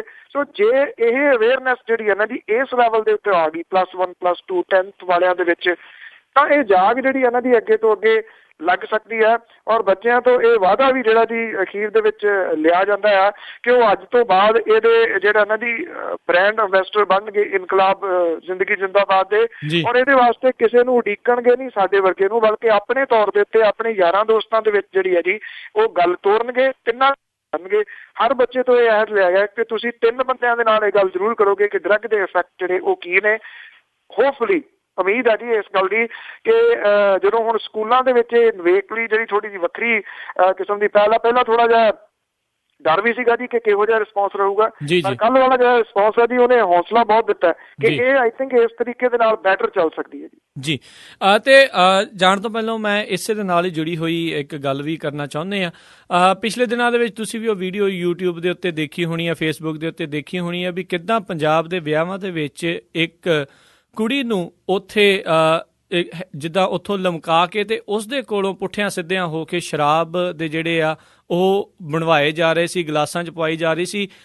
ਕਿੱਦਾਂ ਦਾ ਇਸ ਟਾਈਮ ਲੋਕਾਂ ਦੇ ਵਿੱਚ ਇੰਨਾ ਜ਼ਿਆਦਾ ਨਿਘਾਰ ਆ ਗਿਆ ਵੀ ਧੀਆਂ ਭੈਣਾਂ ਨੂੰ ਇੱਦਾਂ ਪਹਿਲੋਂ ਉੱਥੇ ਨਚਾਈ ਜਾਂਦੇ ਸੀ, ਹੁਣ ਪੁੱਠਿਆਂ ਸਿੱਧਿਆਂ ਕਰਕੇ ਉਹਨਾਂ ਤੋਂ ਸ਼ਰਾਬ ਇੱਦਾਂ ਪਵਾਈ ਜਾ ਰਹੀ ਹੈ। ਮੈਂ ਪਹਿਲਾਂ ਵੀ ਇੱਕ ਵਾਰੀ ਇਹ ਜਿਹੜਾ ਨਾ ਜੀ ਇੱਕ ਵਾਰੀ ਇਸ਼ਾਰਾ ਕੀਤਾ ਸੀਗਾ ਕਿ ਇਹ ਇੱਕ ਅਜੀਬ ਕਿਸਮ ਦਾ ਕਲਚਰ ਜਿਹੜਾ ਨਾ ਜੀ ਉਹ ਪ੍ਰਮੋਟ ਹੋਣਾ ਸ਼ੁਰੂ ਹੋ ਗਿਆ। ਹੁਣ ਤੁਸੀਂ ਕਿਸੇ ਵਿਆਹ ਸ਼ਾਦੀ ਦੇ ਉੱਤੇ ਜਾਓ ਤੇ ਜਿਹੜੀਆਂ ਬਾਰਟੈਂਡਰ ਨੇ ਨਾ ਜੀ ਉਹ ਲੜਕੀਆਂ ਲਿਆਂਦੀਆਂ ਜਾ ਰਹੀਆਂ ਨੇ ਵਿਆਹਾਂ ਦੇ ਉੱਤੇ ਜੀ। ਉੱਥੇ ਜਿਹੜੇ ਫਿਰ ਪੀਣ ਵਾਲੇ ਨੇ ਜੀ ਉਹ ਤਾਂ ਇਸ ਕਿਸਮ ਦੇ ਨਾਲ ਲਾਲਾ ਸੁੱਟਦੇ ਤੁਸੀਂ ਦੇਖ ਸਕਦੇ ਹੋ ਜੀ ਕਿ 1 ਪੈਗ 2 ਪੈਗ 3 ਪੈਗ ਉੱਥੇ ਹੀ ਖੜੇ ਨੇ ਜੀ, ਉੱਥੇ ਹੀ ਦੇਖੀ ਜਾਂਦੇ ਨੇ ਉਹਨਾਂ ਵੱਲ ਹੀ। ਠੀਕ ਹੈ, ਉਹ ਉਹਨਾਂ ਦੀ ਰੋਜ਼ੀ ਰੋਟੀ ਜਿਹੜੀ ਹੈ ਉਹ ਪ੍ਰੋਫੈਸ਼ਨਲ ਬਾਰਟੈਂਡਰ ਨੇ, ਪੰਜਾਬ ਦੇ ਵਿੱਚੋਂ ਨਹੀਂ, ਉਹ ਚੰਡੀਗੜ੍ਹ ਤੋਂ ਮੋਸਟਲੀ ਜਿਹੜੀਆਂ ਜੀ ਉਹ ਆਉਂਦੀਆਂ ਨੇ ਜਿਹੜੀਆਂ ਲੜਕੀਆਂ, ਉਹਨਾਂ ਰੋਜ਼ੀ ਰੋਟੀ ਦੇ ਤੌਰ ਦੇ ਉੱਤੇ ਤਾਂ ਦੇਖਿਆ ਜਾ ਸਕਦਾ। ਪਰ ਪੰਜਾਬ ਦੇ ਵਿਆਹਾਂ ਸ਼ਾਦੀਆਂ ਦੇ ਵਿੱਚ ਮੈਂ ਸਮਝਦਾ ਜੀ ਕਿ ਇਹ ਕਲਚਰ ਜਿਹੜਾ ਕਿਸੇ ਵੀ ਹਾਲਤ ਦੇ ਵਿੱਚ ਨਹੀਂ ਆਉਣਾ ਚਾਹੀਦਾ ਜੀ, ਕਿਉਂਕਿ ਇਹਦੇ ਨਾਲ ਮਾਰ ਮਰਾਈ ਜਿਹੜੀ ਹੈ ਜੀ ਉਹ ਲੜਾਈ ਝਗੜੇ ਜਿਹੜੇ ਨੇ ਉਹ ਵਧਣੇ ਨੇ। ਕਿੱਥੇ ਇੱਕ ਪਾਸੇ ਇੱਕ ਬੰਦਾ ਜਿਹੜਾ ਵਿਆਹ ਦੇ ਵਿੱਚ ਉਹ 50 ਕਿਸਮ ਦੀ ਰੋਟੀ ਲਾ ਕੇ ਬੈਠਾ ਤੇ ਬੰਦਾ ਜਿਹੜਾ ਉਹ ਸ਼ਰਾਬ ਦੇ ਵਿੱਚ ਡੁੱਬਣ ਲਈ ਤਿਆਰ ਹੈ। ਤੇ ਜਦੋਂ ਉਹ ਨਸ਼ੇ ਦੇ ਵਿੱਚ ਇੰਨਾ ਡੁੱਬ ਜਾਂਦਾ ਤੇ ਫਿਰ ਉਹਦੀਆਂ ਹਰਕਤਾਂ ਜਿਹੜੀਆਂ ਨੇ ਉਹ ਵੇਖਣ ਵਾਲੀਆਂ ਹੁੰਦੀਆਂ ਨੇ। ਇਹ ਵਰਤਾਰਾ ਜਿਹੜਾ ਪਿਛਲੇ ਸਮੇਂ ਤੋਂ ਜਿਹੜਾ ਗੀਤਾਂ ਦੇ ਰੂਪ ਦੇ ਵਿੱਚ ਵੀ ਚੱਲ ਰਿਹਾ, ਹੁਣ ਆ ਜਿਹੜੀਆਂ ਬਾਰਟੈਂਡਰ ਆ ਗਈਆਂ ਨੇ ਉਸ ਰੂਪ ਦੇ ਵਿੱਚ ਵੀ ਚੱਲ ਰਿਹਾ। ਤੇ ਗੋਲੀਆਂ ਦਾ ਕਲਚਰ ਤਾਂ ਪਹਿਲਾਂ ਹੀ ਜਿਹੜਾ ਜੀ ਉਹ ਨੁਕਸਾਨ ਕਰ ਹੀ ਰਿਹਾ। 100 ਰੌਂਦ ਜਿਹੜੇ ਨੇ ਉਹਦੇ ਫਾਇਰ ਕੀਤੇ ਜਾਂਦੇ ਨੇ ਵਿਆਹ ਦੇ ਵਿੱਚ, ਤੇ ਇਹ ਕੀ ਪਤਾ ਮੂਰਖ ਹੋਏ ਨੇ ਰੱਜੇ ਹੋਏ ਦੇ ਨਾਲ ਕਿੱਧਰ ਨੂੰ ਚੁੱਕ ਕੇ ਜਿਹੜੀ ਆ ਜੀ ਉਹ ਚਲਾ ਦੇਣੀ ਹੈ। ਤਾਂ ਵਿਆਹ ਤੋਂ ਜਾਨ ਬਚਾ ਕੇ ਆ ਜਾਈਏ ਜੀ, ਲੱਗਦਾ ਹੁੰਦਾ ਕਿ ਸ਼ੁਕਰ ਹੈ ਬਚ ਗਏ ਜੀ। ਬਿਲਕੁਲ। ਸੋ ਇਸ ਟਾਈਮ ਕੰਮ ਬਹੁਤ ਹੀ ਜ਼ਿਆਦਾ ਮਾੜੇ ਹਾਲਾਤ ਖਾਸ ਕਰਕੇ ਇਹਨਾਂ ਚੀਜ਼ਾਂ ਨੂੰ ਲੈ ਕੇ ਬਣੇ ਹੋਏ ਆ। ਸੋ ਕਿਤੇ ਨਾ ਕਿਤੇ ਮੁੜ ਕੇ ਉਹ ਜਿੱਦਾਂ ਤੁਸੀਂ ਪਹਿਲਾਂ ਵੀ ਕੁਝ ਦਿਨ ਪਹਿਲਾਂ ਵੀ ਗੱਲ ਕਰਦੇ ਸੀ ਵੀ ਜੰਝ ਘਰਾਂ ਵਾਲੀ ਉਹ ਚੀਜ਼ ਵਾਪਸ ਮੁੜ ਕੇ ਉਹ ਆਉਣੀ ਚਾਹੀਦੀ ਆ, ਤਾਂ ਜੋ ਲੋਕਾਂ ਨੂੰ ਜਿੱਦਾਂ ਵਿਆਹ ਪਹਿਲੇ ਤਰੀਕਿਆਂ ਦੇ ਨਾਲ ਹੁੰਦੇ ਸੀ ਉੱਦਾਂ ਹੋਣ। ਇੱਕ ਤਾਂ ਲੋਕਾਂ ਦੇ ਉੱਤੋਂ ਜਿਹੜਾ ਬੋਝ ਆ ਉਹ ਹਟੇਗਾ ਵੀ ਫਜ਼ੂਲ ਖਰਚੀ ਦਾ। ਤੇ ਜਾਣ ਤੋਂ ਪਹਿਲਾਂ ਬਲਤੇਜ ਪੰਨੂ ਜੀ ਤੁਹਾਨੂੰ ਬੇਨਤੀ ਕਰਦੇ ਹਾਂ ਜੀ ਅੱਜਨਾਮੇ ਲਈ। ਠੀਕ ਹੈ। ਕਾਲੇ ਧਨ ਦੀ ਬਹਿਸ ਵੀ ਰਹੀ ਕਾਲੀ, ਬੁੱਕ ਚਿੱਕੜ ਦੇ ਸੁੱਟੇ ਸਟਵਾਏ ਗਏ ਜੀ। ਕਾਲੇ ਧਨ ਦੀ ਬਹਿਸ ਵੀ ਰਹੀ ਕਾਲੀ, ਬੁੱਕ ਚਿੱਕੜ ਦੇ ਸੁੱਟੇ ਸਟਵਾਏ ਗਏ। ਜ਼ਿੰਮੇਵਾਰੀ ਕੋਈ ਆਪਣੀ ਸਮਝਦਾ ਨਾ, ਦੂਸ਼ਣ ਦੂਜਿਆਂ ਉੱਪਰ ਸੀ ਗਏ ਜੀ। ਮਿਹਣੇ ਦੇਣ ਤੋਂ ਰਹੀ ਨਾ ਕਸਰ ਕੋਈ, ਦਾਦਾ ਨਾਨੀ ਵੀ ਯਾਦ ਕਰਵਾਏ ਗਏ। ਜਿੱਥੇ ਬਹਿਸ ਦਾ ਜਾਪਿਆ ਬੋਝ ਪੈਂਦਾ, ਚੁਣ ਚੁਣ ਟੋਟ ਕੇ ਕਾਫੀ ਸੁਣਾਏ ਗਏ ਜੀ। ਰੌਲੇ ਗੋਲੇ ਵਿੱਚ ਰੁੜੀ ਫਿਰ ਗੱਲ ਸਾਰੀ, ਲੱਭੇ ਨੋਟ ਨਹੀਂ ਨਾ ਹੀ ਮੰਗਵਾਏ ਗਏ ਜੀ। ਰੌਲੇ ਗੋਲੇ ਵਿੱਚ ਰੁੜੀ ਫਿਰ ਗੱਲ ਸਾਰੀ, ਲੱਭੇ ਨੋਟ ਨਹੀਂ ਨਾ ਹੀ ਮੰਗਵਾਏ ਗਏ। ਟਿਕੀ ਜੈਕ ਦੇ ਉੱਪਰ ਰਹੀ ਗੱਲ, ਚੱਲ ਗੱਡੀ ਗੇਅਰ ਬਦਲ ਕੇ ਕਈ ਹਨ ਲਾਏ ਗਏ ਜੀ। ਬਹੁਤ ਬਹੁਤ ਤੁਹਾਡਾ ਧੰਨਵਾਦ ਬਲਤੇਜ ਪੰਨੂ ਜੀ, ਤੁਸੀਂ ਸਾਡੇ ਨਾਲ ਜੁੜੇ ਆ ਕੇ ਅੱਜ ਦੀਆਂ ਜਿਹੜੀਆਂ ਖਬਰਾਂ ਆ ਉਹਨਾਂ ਦੀ ਗਹਿਰਾਈ ਤੱਕ ਜਾਣ ਦੀ ਕੋਸ਼ਿਸ਼ ਕੀਤੀ। ਬਹੁਤ ਬਹੁਤ ਸ਼ੁਕਰੀਆ। ਅਗਲੇ ਬੁਲੇਟਿਨ ਤੱਕ ਲਈ ਧੰਨਵਾਦ ਤੇ ਸਤਿ ਸ੍ਰੀ ਅਕਾਲ। ਮਿਹਰਬਾਨੀ ਜੀ, ਬਹੁਤ ਮਿਹਰਬਾਨੀ, ਥੈਂਕ ਯੂ, ਸਤਿ ਸ੍ਰੀ ਅਕਾਲ ਜੀ। ਸੋ ਤੁਸੀਂ ਸੁਣ ਰਹੇ ਸੀ ਆਪਾਂ ਇਹ ਪ੍ਰੋਗਰਾਮ ਖਬਰ ਤੇ ਨਜ਼ਰ ਬਲਤੇਜ ਪੰਨੂ ਜੀ ਦੇ ਨਾਲ। ਇੱਥੇ ਹੀ ਜਿਹੜਾ ਅੱਜ ਦਾ ਪ੍ਰੋਗਰਾਮ ਹੁਣ ਸਮਾਪਤ ਹੁੰਦਾ ਆ। ਅਗਲੇ ਬੁਲੇਟਿਨ ਤੱਕ ਲਈ ਮੈਨੂੰ ਵੀ ਇਜਾਜ਼ਤ ਦਿਓ। ਮੇਰੇ ਵੱਲੋਂ ਆਪ ਜੀ ਨੂੰ ਬਹੁਤ ਹੀ ਪਿਆਰ ਸਤਿਕਾਰ ਸਹਿਤ ਦੋਨੋਂ ਹੱਥ ਜੋੜ ਕੇ ਨਿੱਘੀ ਜਿਹੀ ਸਤਿ ਸ੍ਰੀ ਅਕਾਲ। ਜਿਉਂਦੇ ਵਾਸਤੇ ਰਹੋ, ਹੱਸਦੇ ਖੇਲਦੇ ਰਹੋ ਤੇ ਸੁਣਦੇ ਰਹੋ ਪੰਜਾਬੀ ਰੇਡੀਓ USA।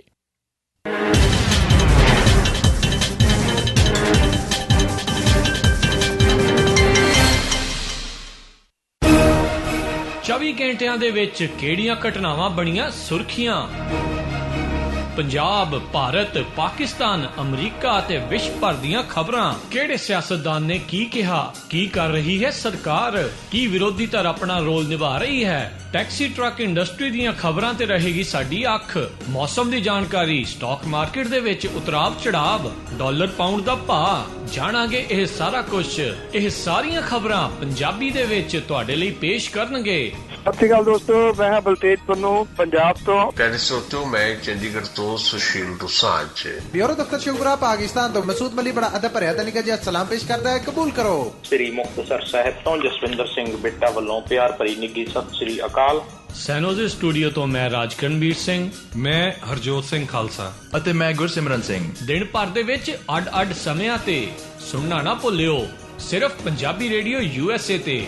ਵਧੇਰੇ ਜਾਣਕਾਰੀ ਲਈ ਕਾਲ ਕਰੋ 408 272 5200 408 272 5200 ਜਾਂ 408 722 7698 408 722 7698।